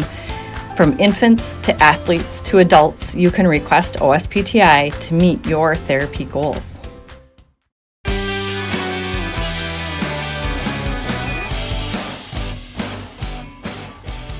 OSPTI halftime show. You just saw Becky Doctor there, and OSPTI, and she said that they've got locations in Fergus Falls, Hankinson, and of course across the river here in Breckenridge. BW and your girls basketball team, you utilize OSPTI once in a while for their training facilities and things that they have over there. They do a good job over there. They do a good job over there, and they take care of us too as well. We want to thank Chris and Sean Roberts and the crew over at OSPTI for being with us from the beginning. So thanks to OSPTI, our halftime sponsor. Your halftime here score at Frank Verton Field on the campus of North Dakota State College of Science. 14-6 in favor of the Rough Riders. In quarter number 2, we were scoreless in quarter number 1. Then in quarter number 2, Feller on a 12-yard touchdown run. And we just found out that number 12 is Gunnar Heikert. So Gunnar Heikert scored the 2-point conversion on a run. And the score was 8-0 in favor of Red River at the 7:23 mark of the second quarter. Brian, that was a 90-yard touchdown drive after the Wahpeton Huskies turned it over on downs at near the 10-yard line. Yeah, Red River had a little problem hanging on to the football in the first quarter, turned it over a couple times. And then, like I said, if they could just hang on to the ball, they're able to move the football down the field, pick up yardage on first down. They're picking up 4 or 5 yards and did a good job on that drive. 90 yards, chewed up a lot of clock, just a perfect drive to go down and score. Then in the 3:03 mark of quarter number 2, Pierce Parks took off on a 28-yard touchdown run around the far side. The 2-point conversion again by Heikert failed that time, and it's 14-0. Parks and the Red River Rough Riders, again, with their assorted running backs, did the job on the ground. Yeah, Wahpeton had a chance to try to even up the score there. Ended up turning the ball, turned it over on 4th down, and then Red River able to come back down and, again, get that running game going. They did mix in a couple short passes to convert some first downs, but then Parks showed the speed there and just able to go right into the end zone untouched. And Red River looked, they were just kind of on their way. And then at the 30-second mark, with 30 seconds remaining here in the second quarter, the Huskies scored their first touchdown of the game on a 9-yard pass from Bo Arnstein to Jacob Burnt in the near side of the end zone here. Again, Cluton and Burnt were close together, and it ended up in the hands of Jacob Burnt. The kick by Trayton Melk failed, and your score here now at halftime, 14-6. So it was a good thing, Brian. We talked about it during the first half there, how important it was on that last drive there. I think the Huskies got the ball back with 3 minutes remaining And it was important for them to answer and get that goose egg off the scoreboard. Yeah, they needed to score there. Like I said, after turning the ball over and taking away an opportunity to score, and then the clock winding down, you need to come away with points after you've given up 2 scores. But the big thing is you score because you needed to, because Red River is going to get the kickoff here to start the second half, so you didn't want to come up empty and then give them the ball back again and need to get a stop. Still going to need to get a stop, but if you're coming away scoreless there and then give them a chance to get out to a big lead, you put yourself in a good position. You get 6. I thought maybe they'd go for 2 there. If you get it, then you're in line, and if you don't, you're still where you are. But you came away with the points that you needed. Now you got to make some adjustments there at halftime. You got to figure out a way to stop this running game and get Red River's offense off the field. That's what I was going to say, and that was what I was going to ask you. Now you've got to concentrate. The offense seems to be clicking okay. I mean, Malk's running the ball. There's been a couple passes to Caden Kappas, the All-State receiver from last year. You've got a couple of offensive weapons. It seems to be moving the ball. Unfortunately, a turnover on downs in the red zone a couple of times didn't do well for the Huskies. But on the defensive side of the ball, again, you're holding Red River to 14 points here in the first half. But you got to be talking to your defense here about that run game of Red River. Yeah, I think if you said, well, we only gave up 14 in the first half, you'd be like, that's okay. But really, Red River can do whatever they want. They had 2 turnovers. So you take the 2 turnovers away, who knows what happens. They probably put 2 more scores on the board. Yeah. But you really haven't been able to stop them. The interceptions were just poor throws. Yeah, Trayton Malk's interception in the first half here right down in front of us. And then the turnover, the fumble, that was just kind of a mix-up in the backfield. So it's not like they're just putting it on the ground. It was just a bad read on the interception, and then players kind of bumped into each other and the ball comes loose. But you've got to figure out a way to get the Riders' offense off the field. Every time they've been on the field, pretty much, they just kind of do whatever they want, and they're able to come away with points. And you've gotten lucky with a couple turnovers, but you really haven't gotten a true stop, and you need to get them off the field. Yeah, like we talked about the host of running backs with Oakstead, Rusted. You've got Feller was in the backfield there. He had a big run for a touchdown of 12 yards, and then Pierce Parks himself had the run. You've got Bimler as well with some speed. Again, you've got to try and make some defensive adjustments if you're the Huskies in there at halftime. Yeah, and that's what Coach Gilberts is in there talking about. Hey, we're right there. We did this right. We did this right on offense. We make a couple of plays on defense, and we're right there. And just trying to figure out a way to just kind of change it up a little bit. Maybe go over some assignments and what needs to be done. Maybe a little bit of technique on how you can maybe wrap a guy up. Things like that. And just contain too as well. Contain so that you don't let him get on the outside. And then a couple pass plays that they've had, it just seems like Wahpeton's just a little soft, and they're just giving away a lot of yardage there. And Red River taking advantage of it, not trying to eat too much, but they'll just take whatever's given. And they've been able to pick up first downs, just softly on the outside in the flat, not trying to throw the ball down the field, a little bit in the seam, and they'll just take whatever they get. And you talked about the defensive pressure there, too, a little bit. You said that Pierce Parks was getting a lot of time dropping back. Riley Timian got in there with some pressure one time here, pressured Parks. But, again, the pressure defense has got to pick up a little bit here and get some more pressure back on Parks in the pocket. Yeah, if you could figure out a way to get some pressure on him and get some hits in the backfield, and wrap up and come down with them, that's gonna do you good. Then you're not in 2nd and 4, 2nd and 5, things like that. But you got to be careful if you get too much pressure, on the outside. Parks has shown that they can just go right up the middle, a lot similar to what Wahpeton does with that quarterback draw. So you got to be able to contain that as well up the middle. Joel and Roseanne Lisney, the Adam Barton and Lisa Barton family, Jack and Addie. Thank you very much. Matt and Becky Doctor tuned in and watching too as well, along with, by the way, I forgot to mention, your advisor from Brookings is watching. He's not my advisor. Well, that's what he says. Joe. He tells me that every time. Sometimes, you don't have to read every text that you get. You can let me know, and then we can say, okay, sounds good. We don't want to give him that kind of confidence. All right. The Geffreys, they got their watch party going on in the garage there with some smoked queso. How about that? Some smoked queso. If I don't come home, my wife knows where I am. Right? Okay. Carly and Karen Kappas watching, tuned in. All right, everybody, go make some popcorn. We're going to take a couple-minute break here. We'll be back with the second half. Go make some popcorn. Get your favorite beverage out of the fridge. We'll be back with more Husky football right here on Three Borders Sports Network. Your halftime score on the Farmers Union Insurance scoreboard. It's 14-6. Back after this. Washing your car just got a whole lot cheaper. With All Seasons Car Wash Unlimited plans, you can wash your car whenever you want for as little as $33 a month. You can even wash your pet at All Seasons Car Wash. So this fall, keep your vehicle and your pet clean. Conveniently located at 1300 4th Avenue South next to Tractor Supply Company in Wahpeton. To enroll in an unlimited car wash plan, please visit allseasonscw.com. Bold Print in Wahpeton is your local provider for all of your printing and promotional needs, including custom decals, which is a great way to promote your business. Bold Print also has custom framing and unique personalized gift ideas. Don't trust your family photos to an online company. Use Bold Print for all of your custom framing and canvas printing.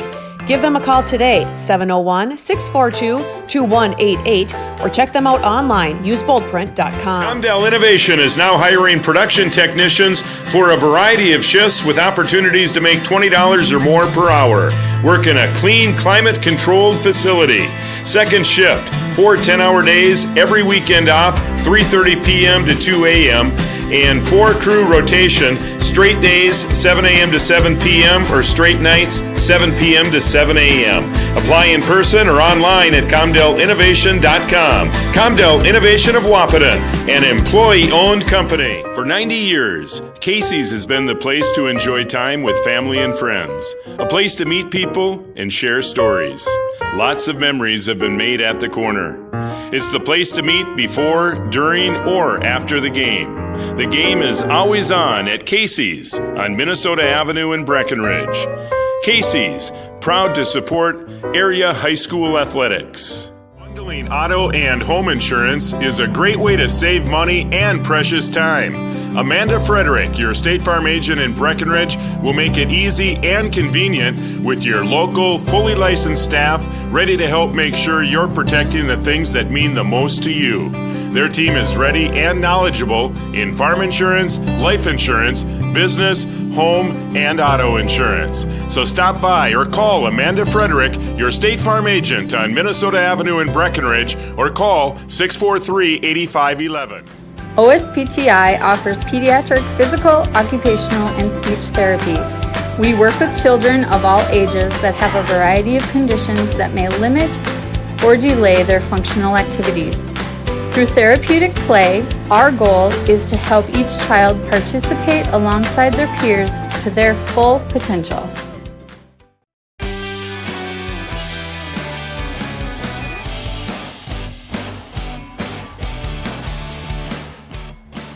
Welcome back to Three Borders Sports Network, everybody, and welcome back to Frank Burton Field here, home of the North Dakota State College's Science Wildcats and your Wahpeton Huskies tonight as they're taking on the Red River Rough Riders. Thanks, everybody, for watching and tuning in. You just witnessed the OSPTI halftime show, and they've got locations in Fergus Falls, Breckenridge, and, of course, in Hankinson. Don't forget to stay tuned for our postgame show brought to you by Red River Grain at the conclusion of this game. Brian, I was just looking at some of the stats here from last week, too, as well.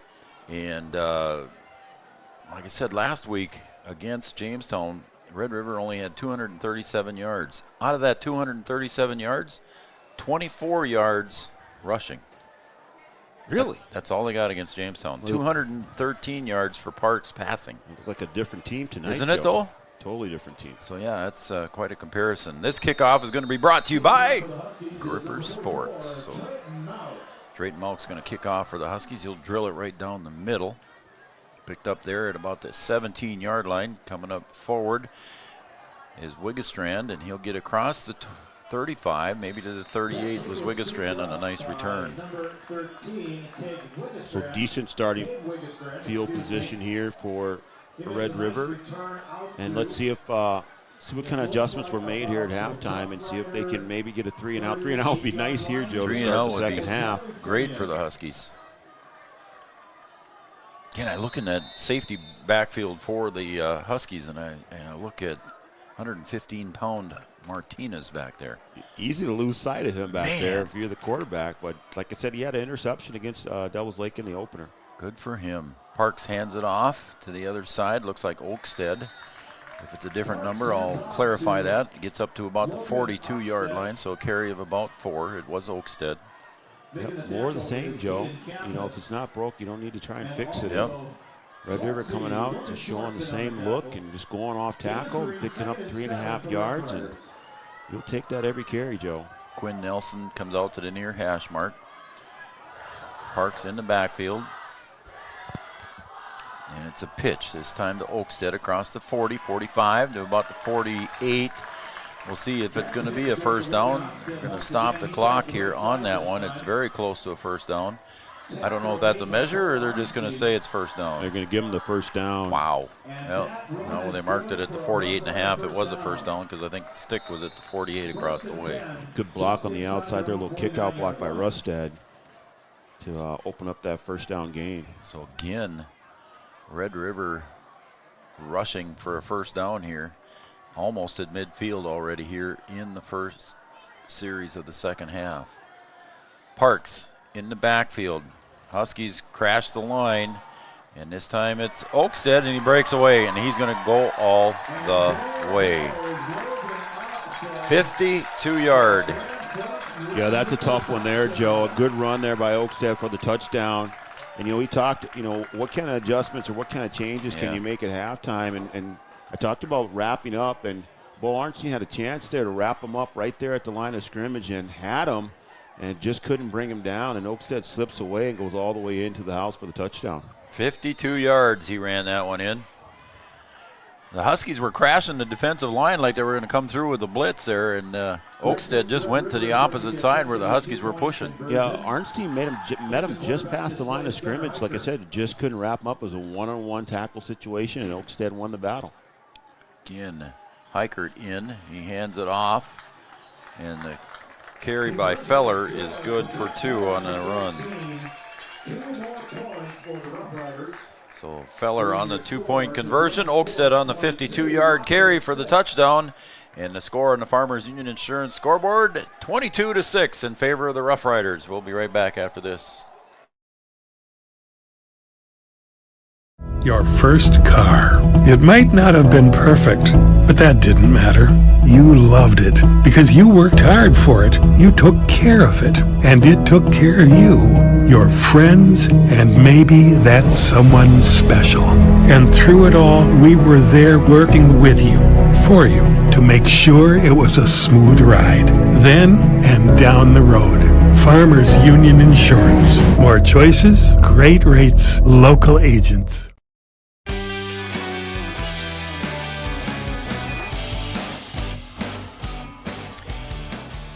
Well, a 52-yard run by Oakstead there puts the Riders up 22-6 here in the 2-point conversion by Feller on a run.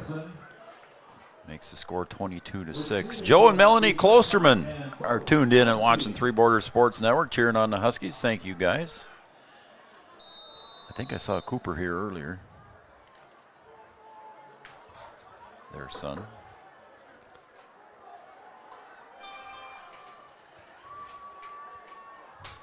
And the kickoff is brought to you by Gripper Sports. And at the 20-yard line, I believe that's Malk. He's getting across the 35, across the 40, maybe to the 42-yard line. We'll see where it goes. So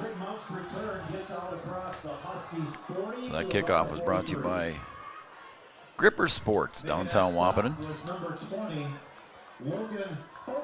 I'm sure Gripper, Tyler, or Wayne's out. Well, maybe Tyler, too. They both referee football, don't they? Yeah, they do.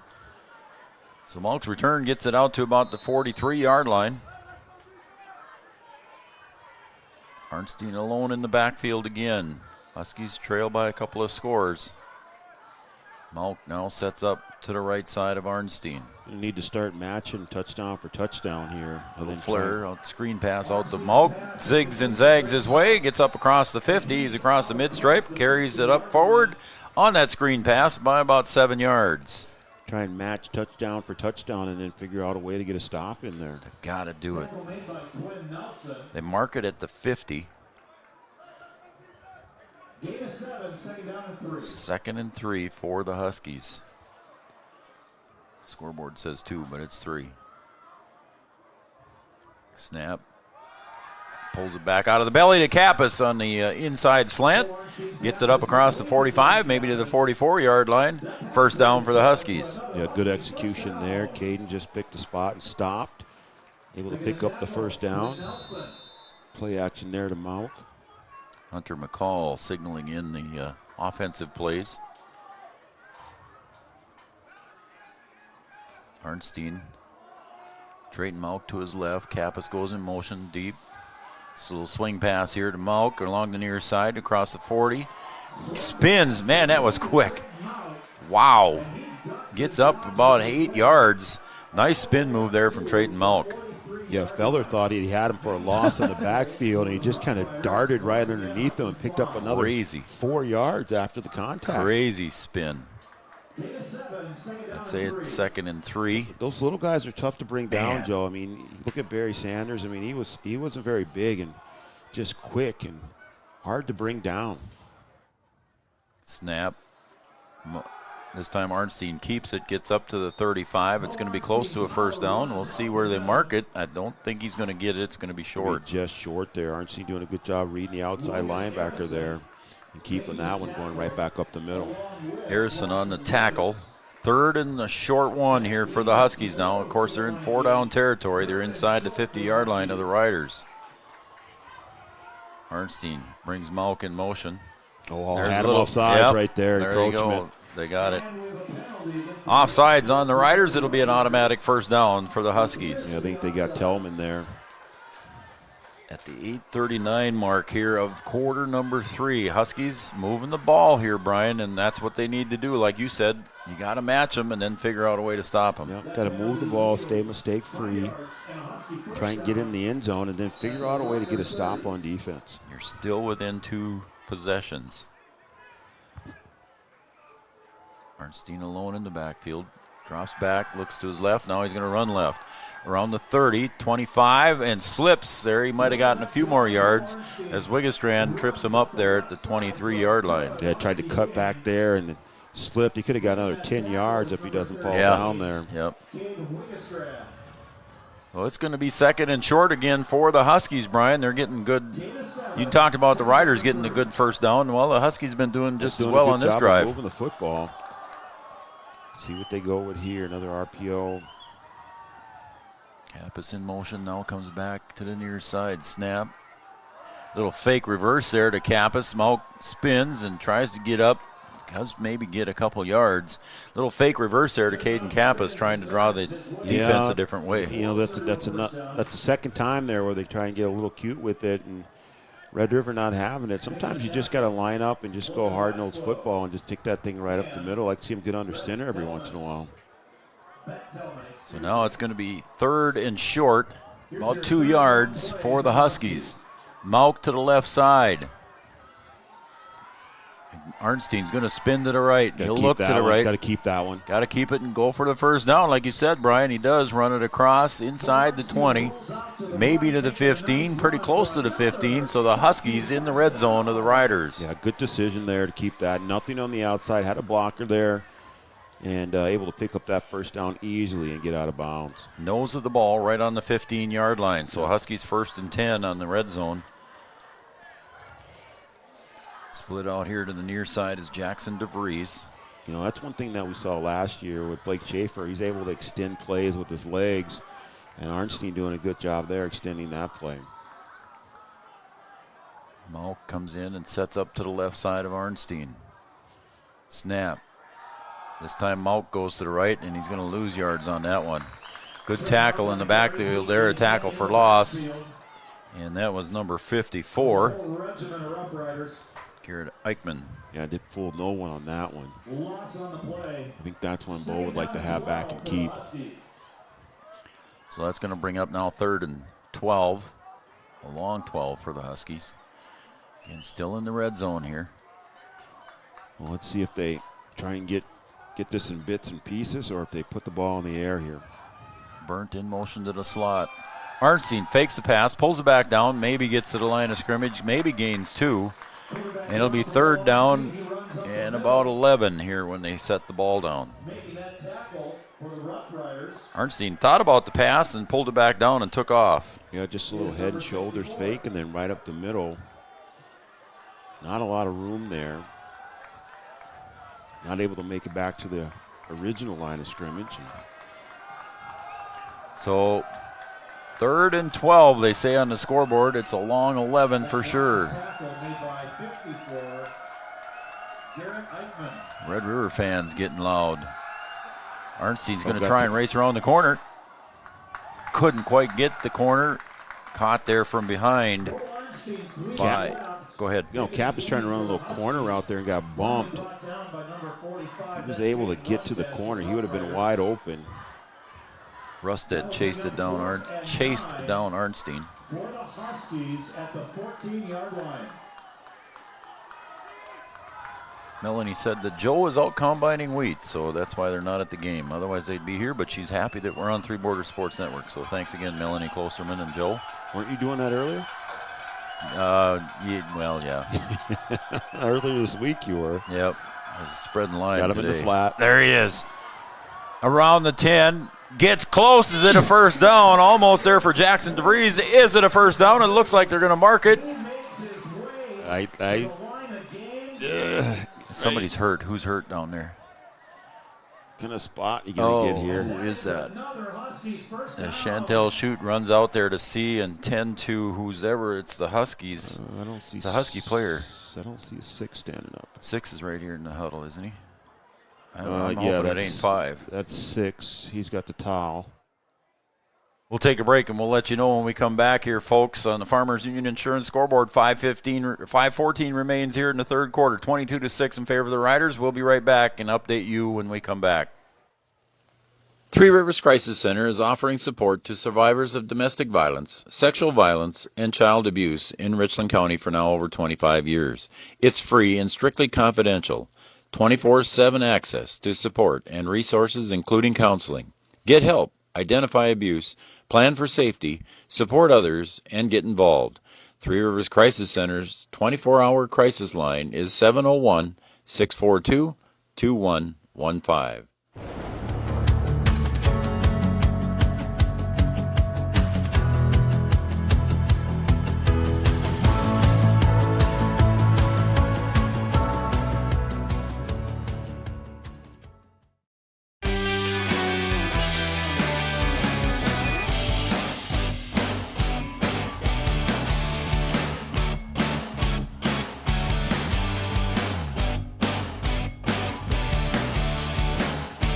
Well, we still aren't 100% sure, but I'm afraid it's Caden Kappas.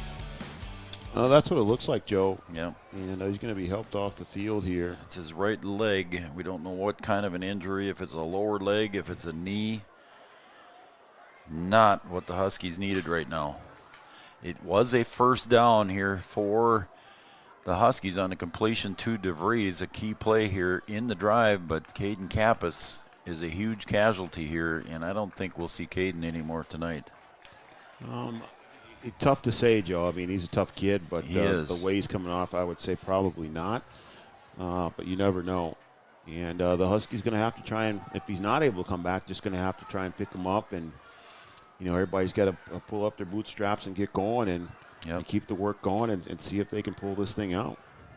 Huskies lose an all-state receiver here coming off the field. A good defensive player for the Huskies as well was Caden Kappas, and again with a right leg injury, and we hope it's not serious. I see Chantel Schutz assisting him walking off, and then the provider here for Essentia Health is here as well, so they'll all take a look at him when he gets over to the bench here.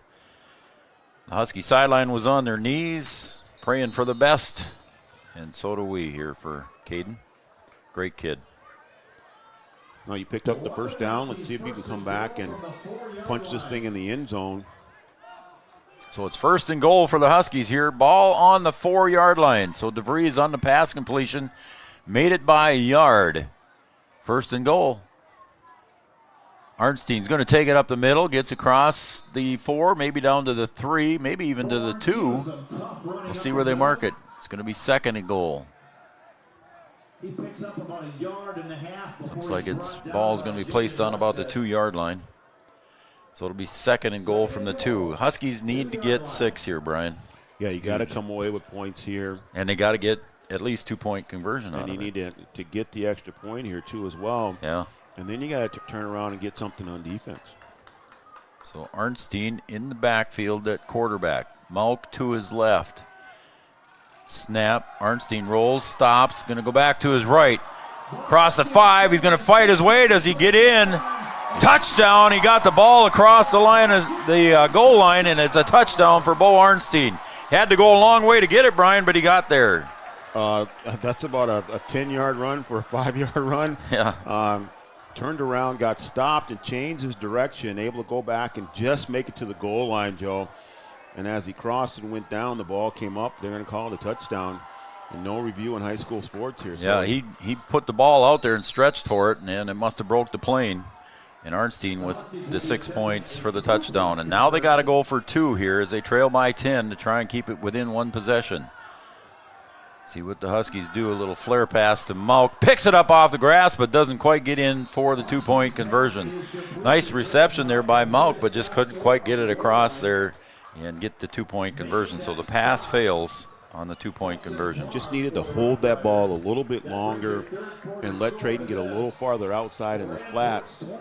And then he's able to make that catch with a little bit of room. The ball was underthrown. Trayton had to go down and get it and had 2 defenders right there with him. All right, on your Farmers Union Insurance scoreboard, 4:28 remains here in quarter number 3. Huskies score here, and they trail the Red River Rough Riders 22-12. We'll be right back after these messages on Three Borders Sports Network. Thrivent and Will Ulick provides clarity for where you are today, confidence for where you go tomorrow.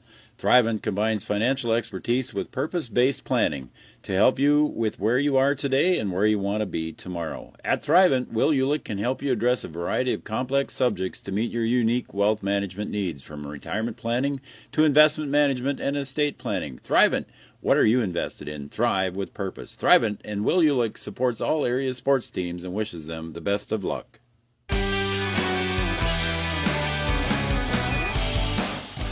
Welcome back to Frank Verton Field. The Huskies score a 6-point touchdown here. I guess it wouldn't be any more than that, would it? Or any less than that. 6 points on the touchdown or something? 6 points on the touchdown is what I'm trying to say. So 2 failed conversions here for the Huskies, and they trail 22-12. Oakstead gets the kickoff, comes around the 30. And look out, he broke a 52-yarder earlier, and he's pushed out of bounds here by Trayton Malk at about the 40-yard line. Yeah, Oakstead's got some speed, and if he's able to turn the corner there, he'd take that one home as well. Yep, so good starting field position here for the Riders with 4:20 remaining. Yeah, outside of the turnover that Red River had against the Huskies, both teams have started with great field position. So Caden Kappa still on the sidelines here. He is being tended to by the Essentia crew and Chantel Shute. Jackson Cluton was over to check on him, and I see McCade Picken is over there as well. 1st and 10 for the Riders. Ball at their 41. Pitch to the outside is Bimler, and he's going to get tripped up. Gets close to a first down, maybe a gain of about 9 on that run to the left. Yep. So again, good yardage, good positive yardage. Yeah, big gain there to the wide side. Just short of a first down there by a couple of yards, picking up 8 there. Huskies just not able to slow down the Riders here in the run game. Been able to just kind of do whatever they want. So 2nd and very short here for the Riders. Huskies look for a defensive stop or a turnover, and that handoff goes right back up the middle, but it's going to be good. And let's see, he's coming in from the side, right, almost at the 50-yard line. Is it going to be enough for a first? To be right on the line, and they're going to... Wow, they don't even measure. They don't measure much anymore, do they? No. We don't see very many. And nose of the ball is right on the field. line to gain there, so they give them the first down. 3:32 remain in the third quarter. Again, stay tuned for our Red River Grain post-game show. It's been a long quarter, Joe. It sure has. I think they're throwing the ball around. They're actually keeping it on the ground. Parks gives the hand off to the near side, and that's going to be Bimler. Spun around and tackled there by Schwartz. Not before Bimler gets a carry up ahead. About an 8-yard gain, so it'll be, 7-yard gain, so it'll be 2nd and 3. And that's what it's been kind of all day here for Red River. You know, you got that second and short, 3rd and short. Split out to the near side is Quinn Nelson. Parks in the backfield. Feller behind him. Snap. Parks going to take it himself right up the middle for a first down across the 35. And he gets inside the 25. That ball came out. The ball came out. And let's no whistle. Huskies say they got another recovery on a fumble. And do they? Yes, they do. The arms pointed the other way. So there's that turnover you wanted, Brian. And it comes at the 2:28 mark here at about the 17-yard line. And that's, go back to the first quarter where Red River had 2 turnovers and the Huskies come away with no points. Now you get one here late in the third. You certainly have to come away with a score here after this turnover. Parks now with a couple of fumbles. Parks earlier in the game had a 28-yard touchdown run. That time he ran for about 25 yards and dropped the ball again at the end of the run. So let's see now if the Huskies can go back with moving the ball. They had a nice drive on the last possession. And Huskies again on the offense without Caden Kappas. In motion to the other side is Nick Langenwalter. Arnstein tries to get it up to the line of scrimmage, maybe gets a gain of 1. We'll see where they mark it. Arnstein on the carry, brought down after a short gain. Not much of a gain there. It's going to be 2nd and 9.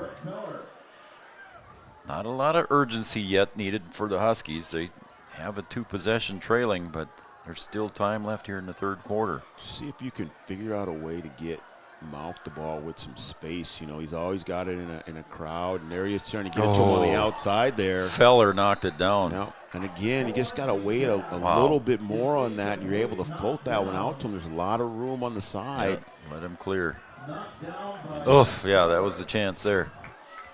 And that's what you want to try and do. Try and see if you can get Trayton the ball with some space and let him use his quickness to see if he can get by a tackler and then get that extra yardage.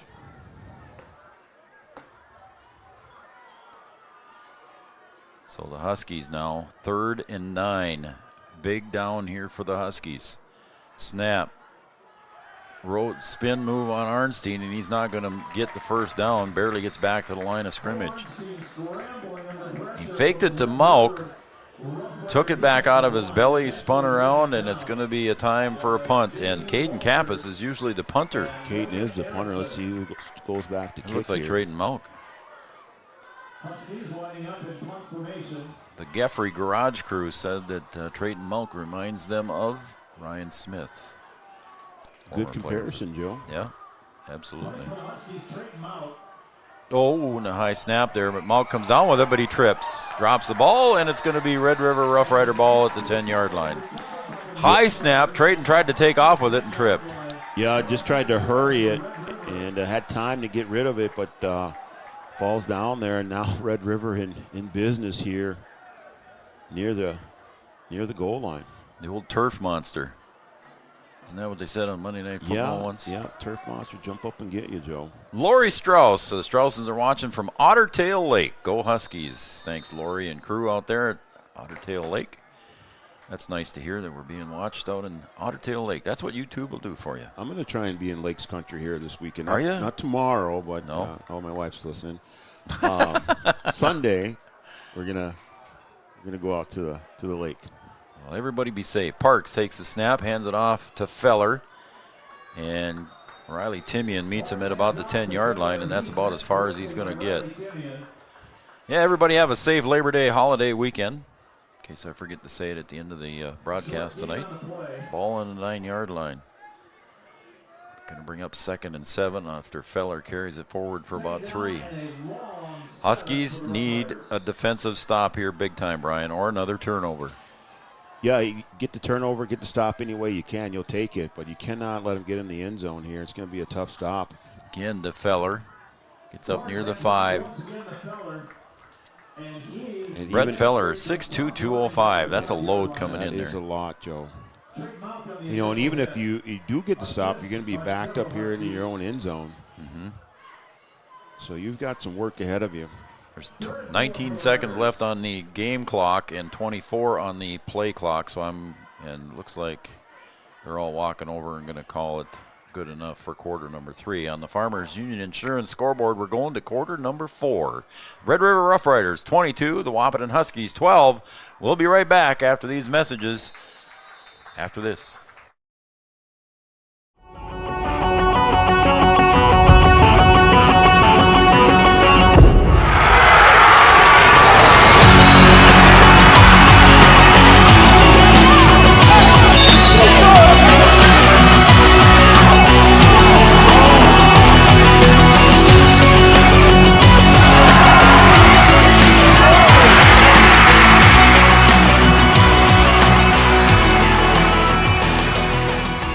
Wants you to open an account. Sign up. Then along come sneaky fees. Sneaky, sneaky, sneaky. Exactly why you should compare your bank to Bell Bank. At Bell, we don't nickel and dime you with fees on things like checking accounts and ATMs. If you hate sneaky fees, switch to a bank you'll love and give sneaky fees the boot. Bell Bank. It feels like you're at a bigger university. Right now I won't have any debt, and I might even gain a little extra money through scholarships. There's so many job opportunities. My name is Emily, and I'm here for my future.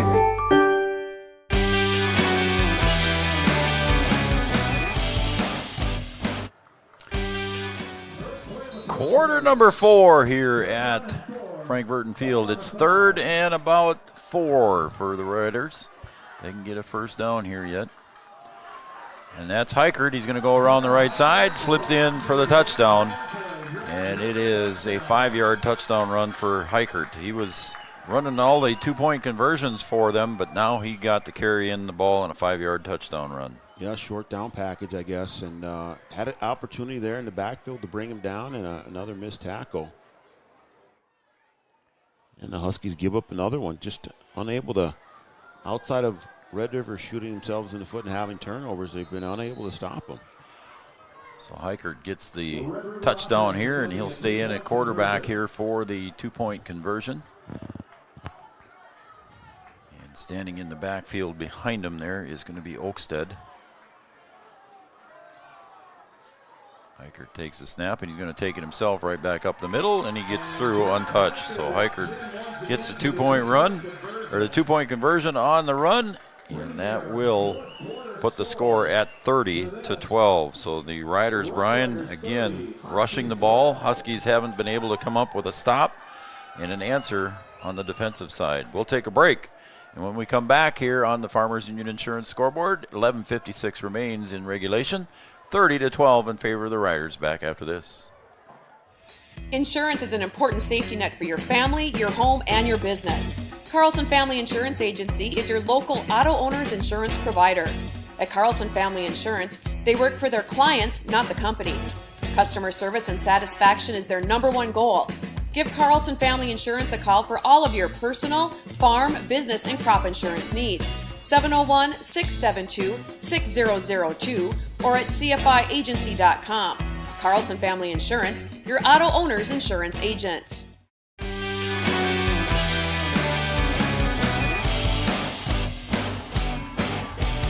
Welcome back to the campus of NDSCS. Frank Burton Field here, home of the Huskies and the Wildcats. Wildcats play here tomorrow too. They were out here practicing their walkthroughs as we were here setting up this afternoon. So good luck to the Wildcats tomorrow. Ball is signaled ready for play. Drayton Malk and Bo Arnstein back deep for the Huskies.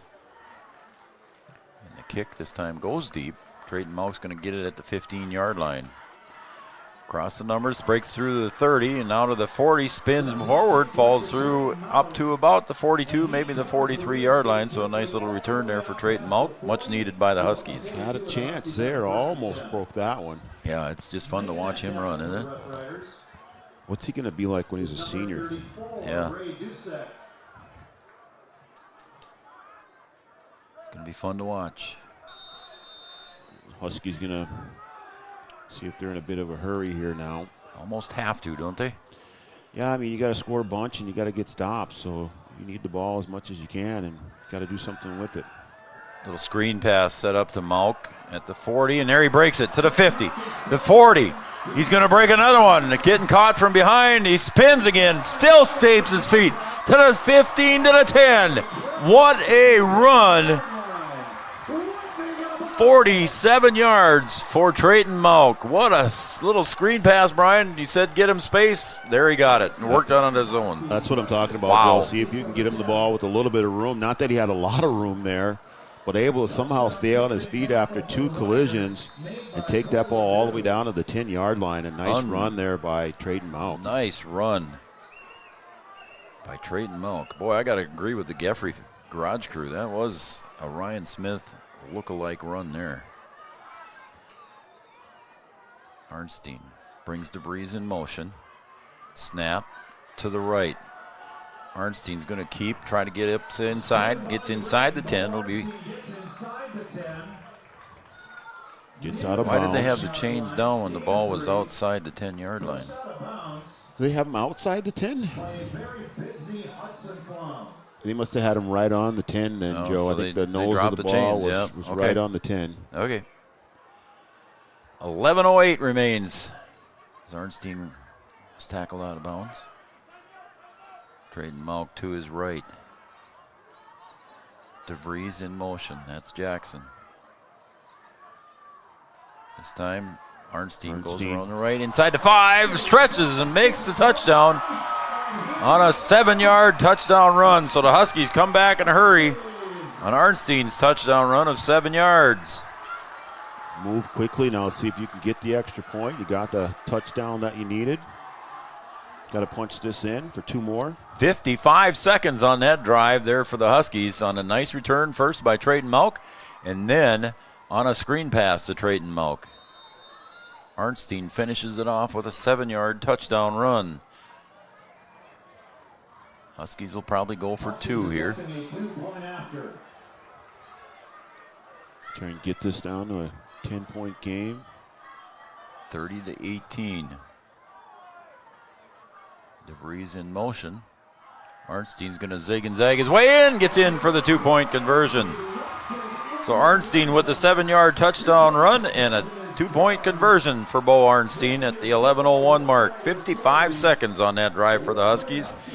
And they pull it within 10. We'll take a break here on the Farmers Union Insurance scoreboard. 30-20 in favor of the Riders. Huskies are hanging in there. Stay with us, folks, right here on Three Borders Sports Network. At Interstate Engineering, our business is about connections. We connect people to water, communities to counties, and counties to the rest of the world. Our work connects main streets to interstates, and yesterday with the potential of tomorrow. With over 40 years of connecting, our experience and expertise are thanks to the clients we have earned, the trust we have built, and the connections we have made. Interstate Engineering, the professionals you need, the people you trust.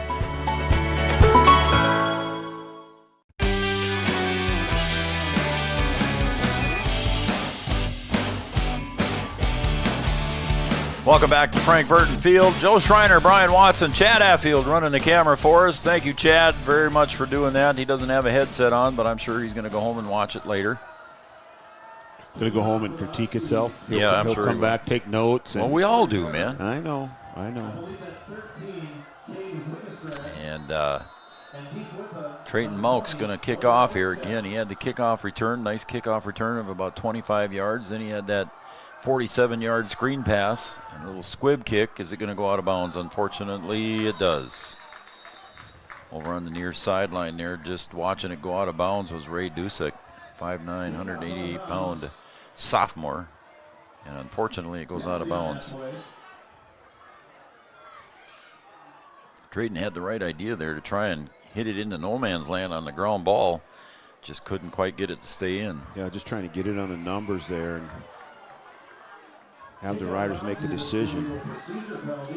So now, once again, we've said it here most of the evening, Brian, the Huskies need a stop. You got to get a good, solid stop. You can't depend on the Riders to turn the ball over. You got to get a 3-and-out here. You went down and scored quickly. Now your defense has got to do its work. Yeah, 55 seconds it took the Huskies. Snap, inside handoff, goes up the middle. And that time carrying the ball there for the Riders was going to be Jacob Foss. And that is one of the few times they do not, well, they still pick up 2 yards there. It's not 4, but it's still a decent gain there. Just had a hard time stopping him on first down. See if they can do something here on 2nd and 8 for the Riders. Parks in the backfield, takes a snap, rolls to the right, pitches to the right. There goes Oakstead around the corner. And that guy can move as well. He gets across the 40 of the Huskies down to about the 35. He's tackled by Bo Arnstein. Yeah, just no penetration on the outside there. Just not able to contain on the ends. And Oakstead just doing what he does, picking it up in bunches. And a saving tackle that saved the touchdown there. Yeah, we talked about touchdown for touchdown, but it's getting to the point now where you can't do that anymore. And Riders having a good rushing night tonight. Yeah, not in a hurry. Take their 10-point lead here, take their time. Continue to pick up yardage on the ground, chew up the clock. Yep, play clock was down under 10. Drayton Maug misses the tackle, breaking the tackle, and heading in is going to be Rusted. Rusted on a 35-yard touchdown run for the Riders. Yeah, there's another one, Joe, where you make contact, have him stopped, and just not able to bring him down. And that one leads to another touchdown. Wow. Brian, that was a whole 11 seconds. Yeah, it didn't off the clock. It didn't take long, I guess, tit for tat. And man, Wahpeton takes 55. Riders like, hey, wait a minute, we can do it a little bit faster. 11 seconds. You can name that song in 11 seconds, Joe. Don't ask me to do that. So Heichert back in here now for the Riders. And he's been running it a lot himself, but this time he hands the ball off to Bimler. And he gets it in for the 2-point conversion. So the score now goes to 38-20 on Bimler's conversion. We'll take a break, and when we come back, we will have more here from Frank Burton Field on Three Borders Sports Network. The score on the Farmers Union Insurance scoreboard, 38-20 in favor of the Riders. Comdell Innovation is now hiring production technicians for a variety of shifts with opportunities to make $20 or more per hour. Work in a clean, climate-controlled facility. Second shift, 4 10-hour days, every weekend off, 3:30 p.m. to 2 a.m., and 4-crew rotation, straight days, 7 a.m. to 7 p.m., or straight nights, 7 p.m. to 7 a.m. Apply in person or online at ComdellInnovation.com. Comdell Innovation of Wahpeton, an employee-owned company.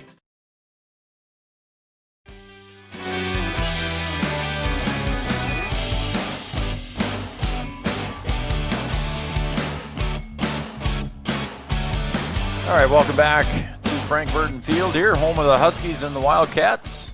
And the Wildcats play tomorrow. And if you're just joining us here, Caden Kappas, linebacker for Wahpeton and also a wide receiver, was injured here in a play a little while ago and still on the sidelines. He's sitting on the sideline by himself. The trainers have left Caden now. Caden's just watching the game as a spectator. We're not going to speculate what happened to him. And a little squib kick again, pounces up over the head. Is it going to get out of bounds? And it does. Good try over here on the near side by the Riders and Ray Dusick. And that's what you're looking for on that little squib kick, to see if that front line misplays it, and then you get your gunners on the outside hustling down the field. They're just not able to get there in time on that one. That one goes out of bounds. for the penalty. Ball is going to be placed at the 44-yard line. I was talking to Wayne Grippentrog earlier, Brian. Remember last year we were talking about, they called that an illegal procedure, 5-yard penalty. We were talking last year about the quarterbacks in high school could not run outside the pocket and throw the ball away. Remember? That was intentional grounding. Yeah, that was during the Shrine Bowl we talked about that. That's what it was. Yep. That's where it was. And Wayne said they did make that change. Yep. So that is possible now for a high school quarterback to roll outside the pocket and throw the ball away just to save yardage and save an injury. And save an injury, too. Yeah. I mean, it's just there's going to be a face mask here, I think, maybe. Face mask on that one, and I think is going to be called on Feller. J.B. Walters. There is a penalty on the play. Yeah, I think he got him. Got his hand in there as he was bringing him down. We'll see what it's going to go against the Riders. So they'll mark her off. Just a 5-yard penalty. Yep. So just had his hand on the face mask and yank it. Yep. Beautiful evening here at Frankfurt Field. Nice night for football. It is. Beautiful night. 1st and 5. Penalty from the spot makes it 1st down and 6 for the Huskies. Snap to Arnstein. He looks to his left, and he's going to pull it back down, and he got smacked hard up high.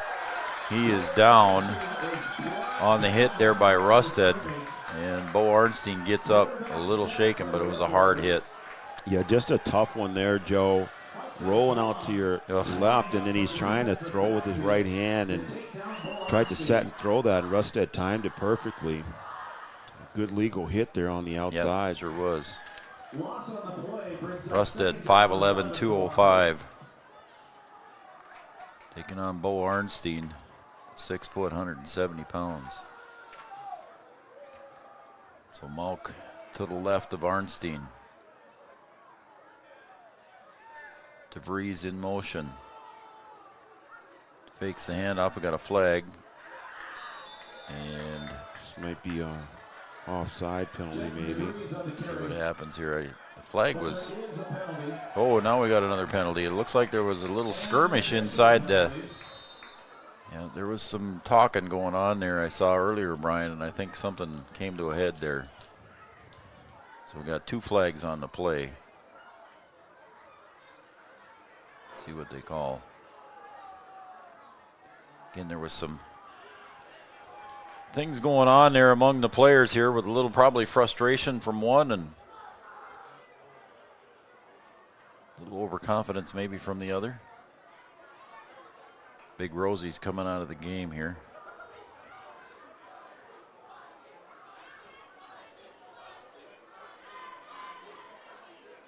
And the referees are still discussing, and here comes the white hat to make the call. Somebody's going to have to go to the laundromat with all this. All right, let's see. Hankies on the field here. Yep. Still haven't decided what they're coming away with. Right, they're still looking to see what's going on here. They're talking now with the side judge over here that's talking to head coach Wade Gilbertson here on the sideline. Illegal procedure against Wahpeton. And then a dead ball foul, unsportsmanlike conduct against Wahpeton. Also against Wahpeton, so they're going to continue to go back. Yep. At the 8:38 mark here in the 4th quarter, Huskies doing some things that they shouldn't be doing. Yeah, you got to stay level-headed. You can't penalize your team for the extra activity and put yourself in a hole. There's still got 8:38 left. Still got to keep chipping away at this. You never know what's going to happen. Connor Rosenberg came to the sideline. You already showed that you could score quickly. They scored in 55 seconds the last time that they had the ball. Yeah. And the clock is started. It's 3rd down and about 29 yards. So 3rd and about 30. Arnstein pulls it back down, going to go back up the middle. He's met there, but he breaks a couple tackles. Slipped a tackle there, tackle attempt by J.B. Walters, but got away from it, got a few more yards for positive yardage out of that play. Yeah, just didn't have enough time. Had Jacob Byrne across the middle there. So it's 4th down here for the Huskies, 4th and 27. Ball on the 27. 4th and very long. Each team sends out its punt. So it looks like we're going to be in punt formation again. Remember the last time Trayton Malk was back there, the snap was high, and he tried to get up and kick it quick, and he tripped on his own feet. This time he does get it and gets the punt away. Nice kick. Gets it back inside about the 4-yard line, recovered there by Flum. He comes over to the near side, slips on the grass, and falls down at about the 45-yard line. On the tackle is going to be credited there to Logan Schwartz. A good kick, good coverage, and again, we keep saying it, but the Huskies have got to come up with a way to stop the Riders' offense and get them off the field. 38-20 here on the Farmers Union Insurance scoreboard.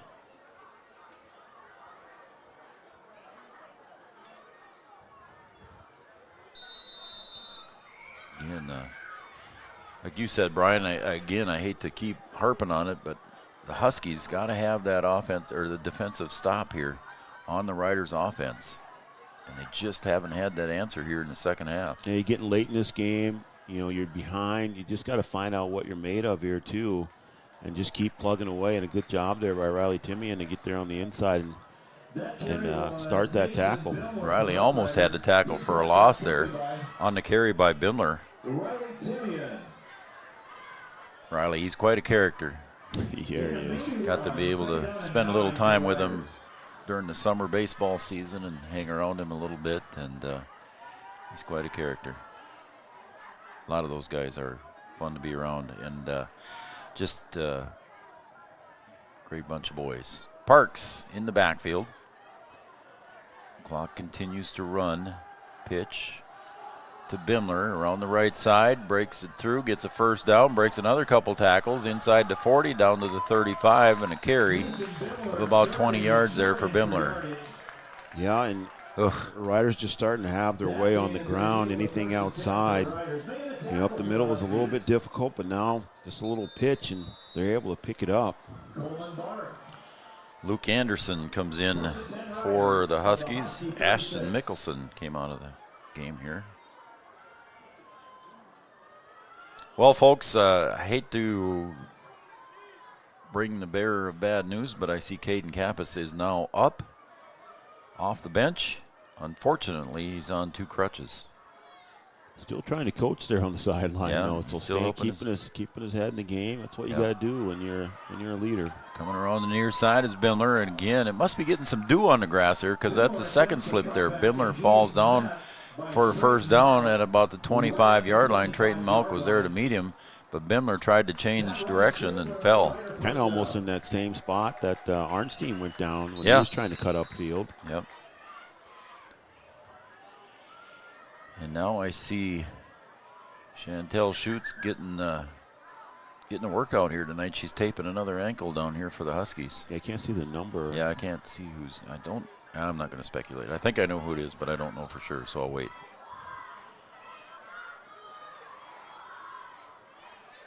Parks in the backfield, 1st and 10.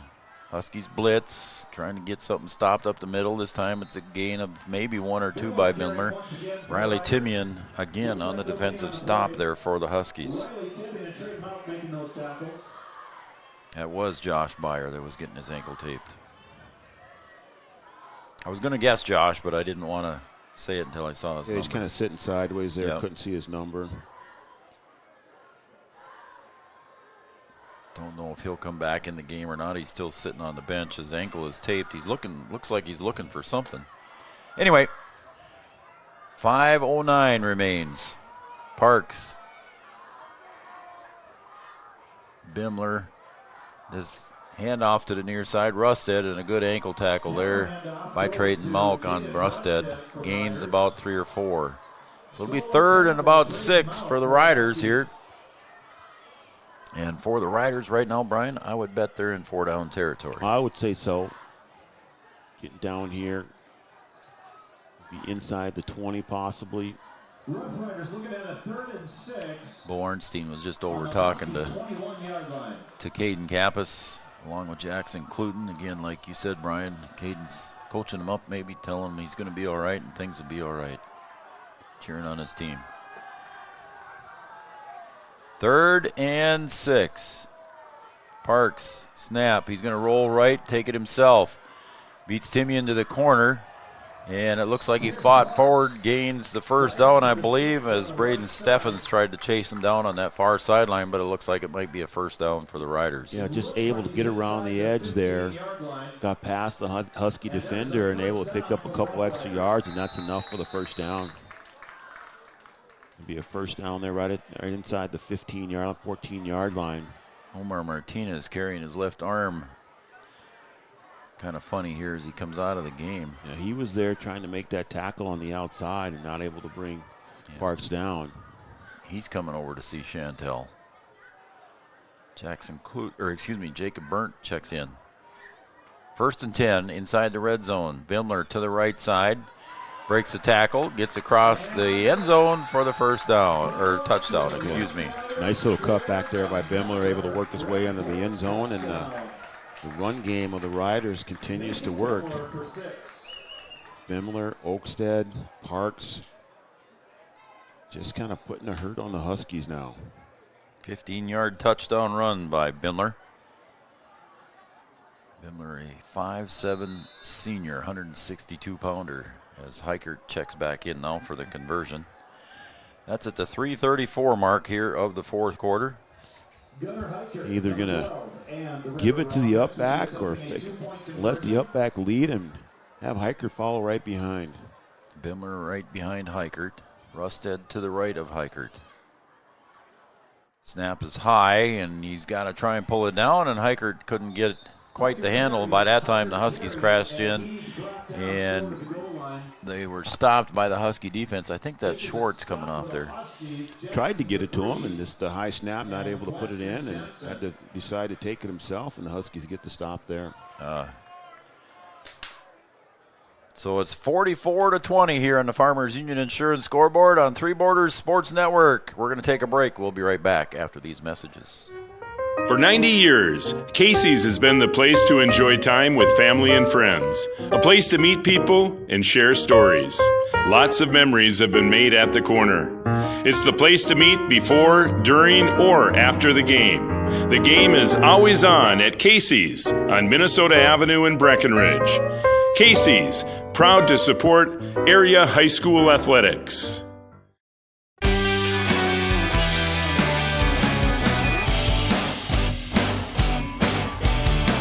Welcome back, everybody, to the Three Borders Sports Network. I'm Joe Schreiner, Brian Watson. Chad Affield down on the a level below us here running a camera for us tonight. So it took a little pressure off you tonight, B-Dub. Yeah, I like this, Joe. Not going to lie. It's pretty easy for me, too. All I got to do is sit here and talk and keep track of things. But I appreciate your guys' help as well. I see Josh Byer is up off the bench. Omar Martinez still sitting on the bench, nursing that left arm injury.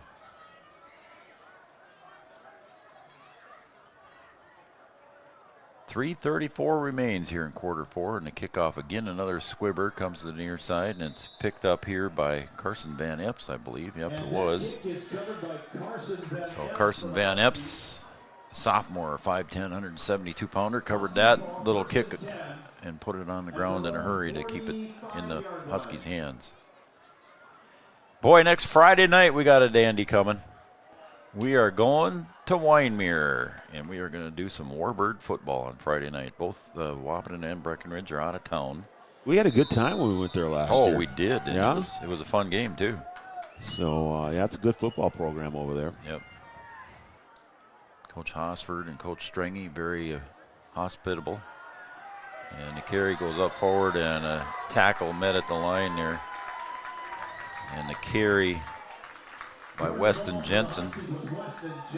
And I also believe that we have a new quarterback in Bjorn Kubala checked in. So Coach Gilbertson putting in some subs here, as has Red River. They've put in some new numbers on defense too as well.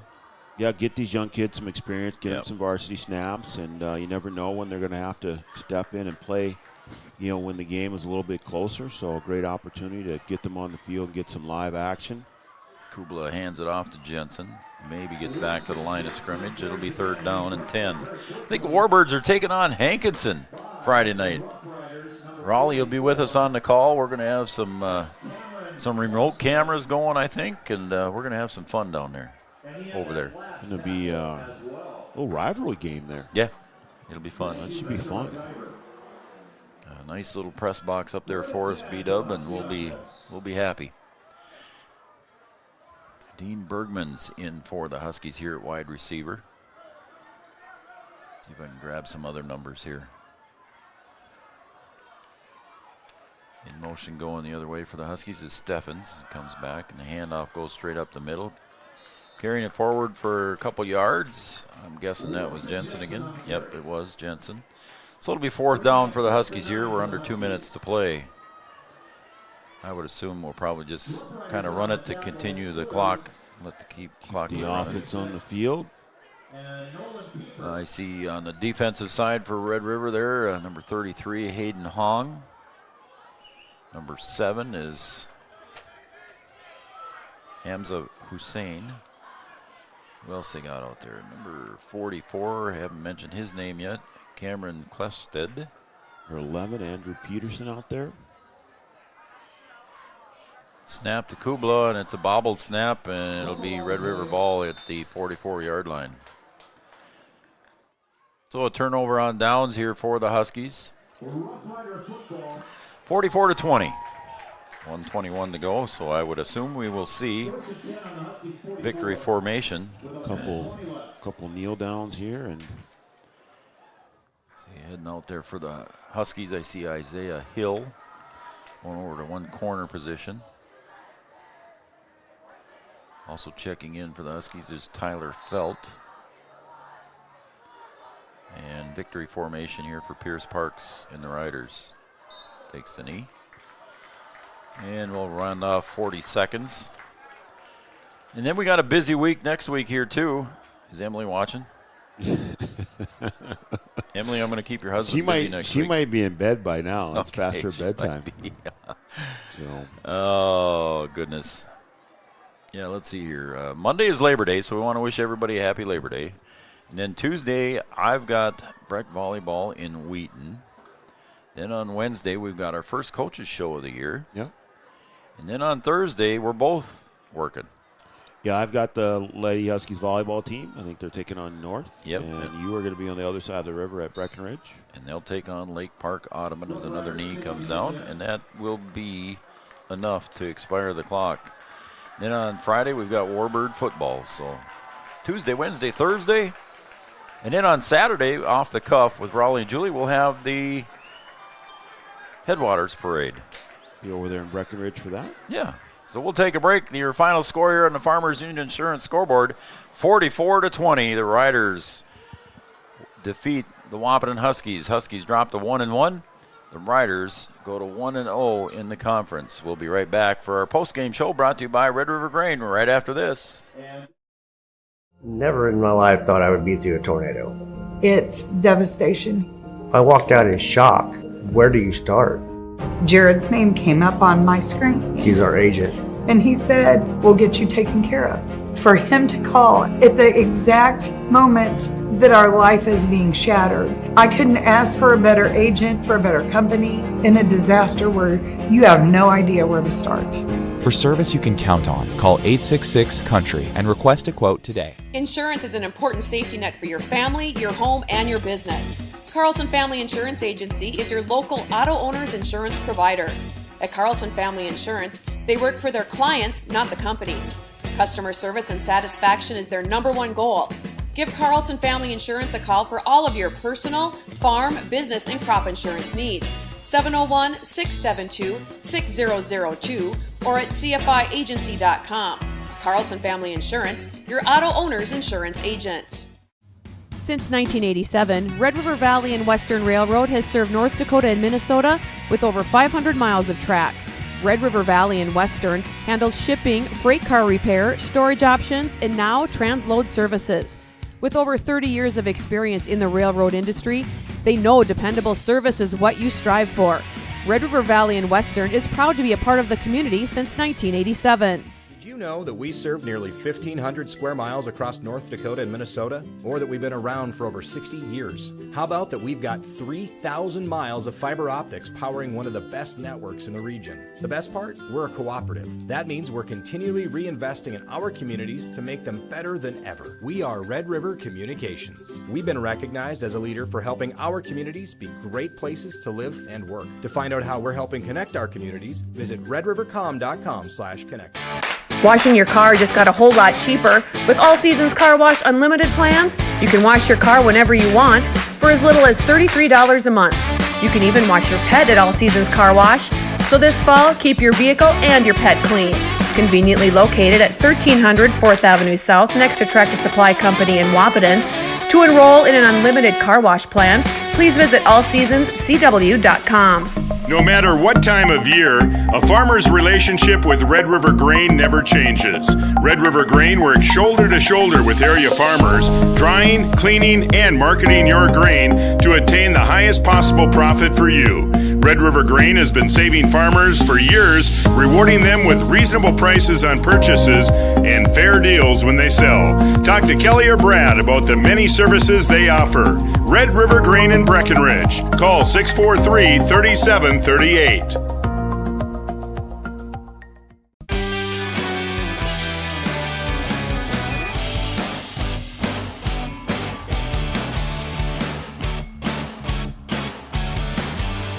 Welcome back to Three Borders Sports Network, everybody. We appreciate you tuning in and watching Three Borders Sports Network. If you could subscribe to our YouTube channel, that would be greatly appreciated. Just do so and click that subscribe button. It doesn't cost you anything. It's free of charge. And then click that little bell icon, and they will get notification whenever we go live. And we got a lot of stuff happening next week, as we covered earlier. But your final score here tonight on the Red River Grain postgame show. Check out redrivergrain.com for the latest in ag market and ag news. redrivergrain.com, our postgame sponsor. It was 14-6, Brian, at halftime, and the Riders outscored the Huskies here in the second half, 30-14. So the Huskies couldn't quite come up with defensive answers for all the rushing attempts here by the Riders, as Oakstead, Bimler, and Parks himself, just a host of runners there, and Heikert had a touchdown run.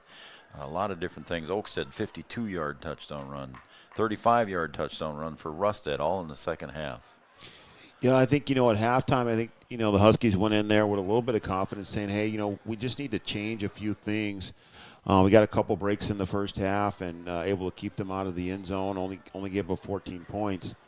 But then, those breaks didn't come in the second half. They weren't able to get the Riders' offense off the field, missed a couple tackles, and those tackles end up leading the touchdowns, either just, breaking for a long play or extending the drive and letting them continue to go down the field and score. And, you look at it, you go, well, they got beat handily here, but, it's all things that are fixable, I think. Yeah. We had some question marks about the defense coming in. We thought, they gave up a lot of points last year. Can they make some adjustments and keep the scoring down on the defensive end? Did a decent job against Devils Lake and, had some opportunities here and just weren't able to make those tackles when you needed to. Some missed assignments here and there, but things that are all fixable. Yep. And the offense looks good. They're still able to score points when they need to. But it's going to come down to if you can get stops and get your defense off the field. You can't have your defense on the field majority of the game. And take advantage of the opportunities that you get and try and play clean football. Again, we aren't able to keep stats up here. And Trayton Malk had a good game here. Bo Arnstein, of course, a good game for the Huskies. Caden Kappas had a few catches, and just to update everybody, if you're tuning in late, Caden Kappas was hurt on a play where he did not touch the ball. It was on a pass reception, I believe, by Jackson DeVries. And Caden, last report, was on crutches, and we don't know any more than that. You can probably see him on camera right now coming off the field on his crutches. And I'm sure that frustrates anybody as much as him. But so we'll find out later more on what happened with him when we talk to Coach Gilbertson on the Coach's Show on Wednesday night. Breckenridge Cowboys lost a tough one against OTC yesterday. Yeah, they did. Lost by 1 point, Joe. And it was an extra kick that cost them at the end there. But, again, Cowboys played well against OTC. It seems to be the MO for them. They start out against OTC. They drop that first game, then they meet them again in the playoffs, and then they take care of them in the playoffs when it really counts. So, I mean, that's what you want to do. So the Cowboys football season going. And all sports, all fall sports in full swing now, Joe. Yep, and we've got a lot of stuff going on here at Three Borders Sports Network. We want to thank Red River Communications for providing a cable channel specifically dedicated to Three Borders Sports Network. We got a lot of stuff going on next week. Check out our schedule. Brian will have the webpage updated with all the links. We've got our schedule posted on our webpage too as well. A lot of stuff going on next week, and we're going to have fun doing it. So, Brian, you got anything else to add before we wrap it up? No, that's it. A good night of football. Looking forward to all the action that we have coming up at Three Borders Sports Network. And, if you're ever wondering what game's going on the day, just go to our website, and that link will be there. And we're trying to bring all sports to both sides of the river, and then we're reaching out to Wyoming Ridgewood too as well, and having a football game, Warbird football game here on Friday night. And I was wrong there. They're playing Richland on Friday night. They play Hankinson on the 23rd, and we'll have that game as well. There you go.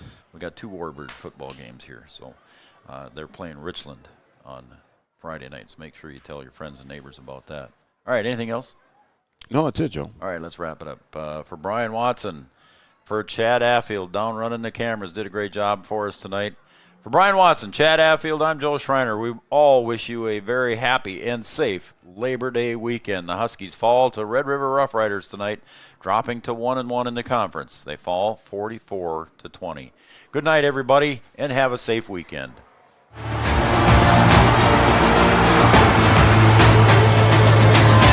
Johnson with the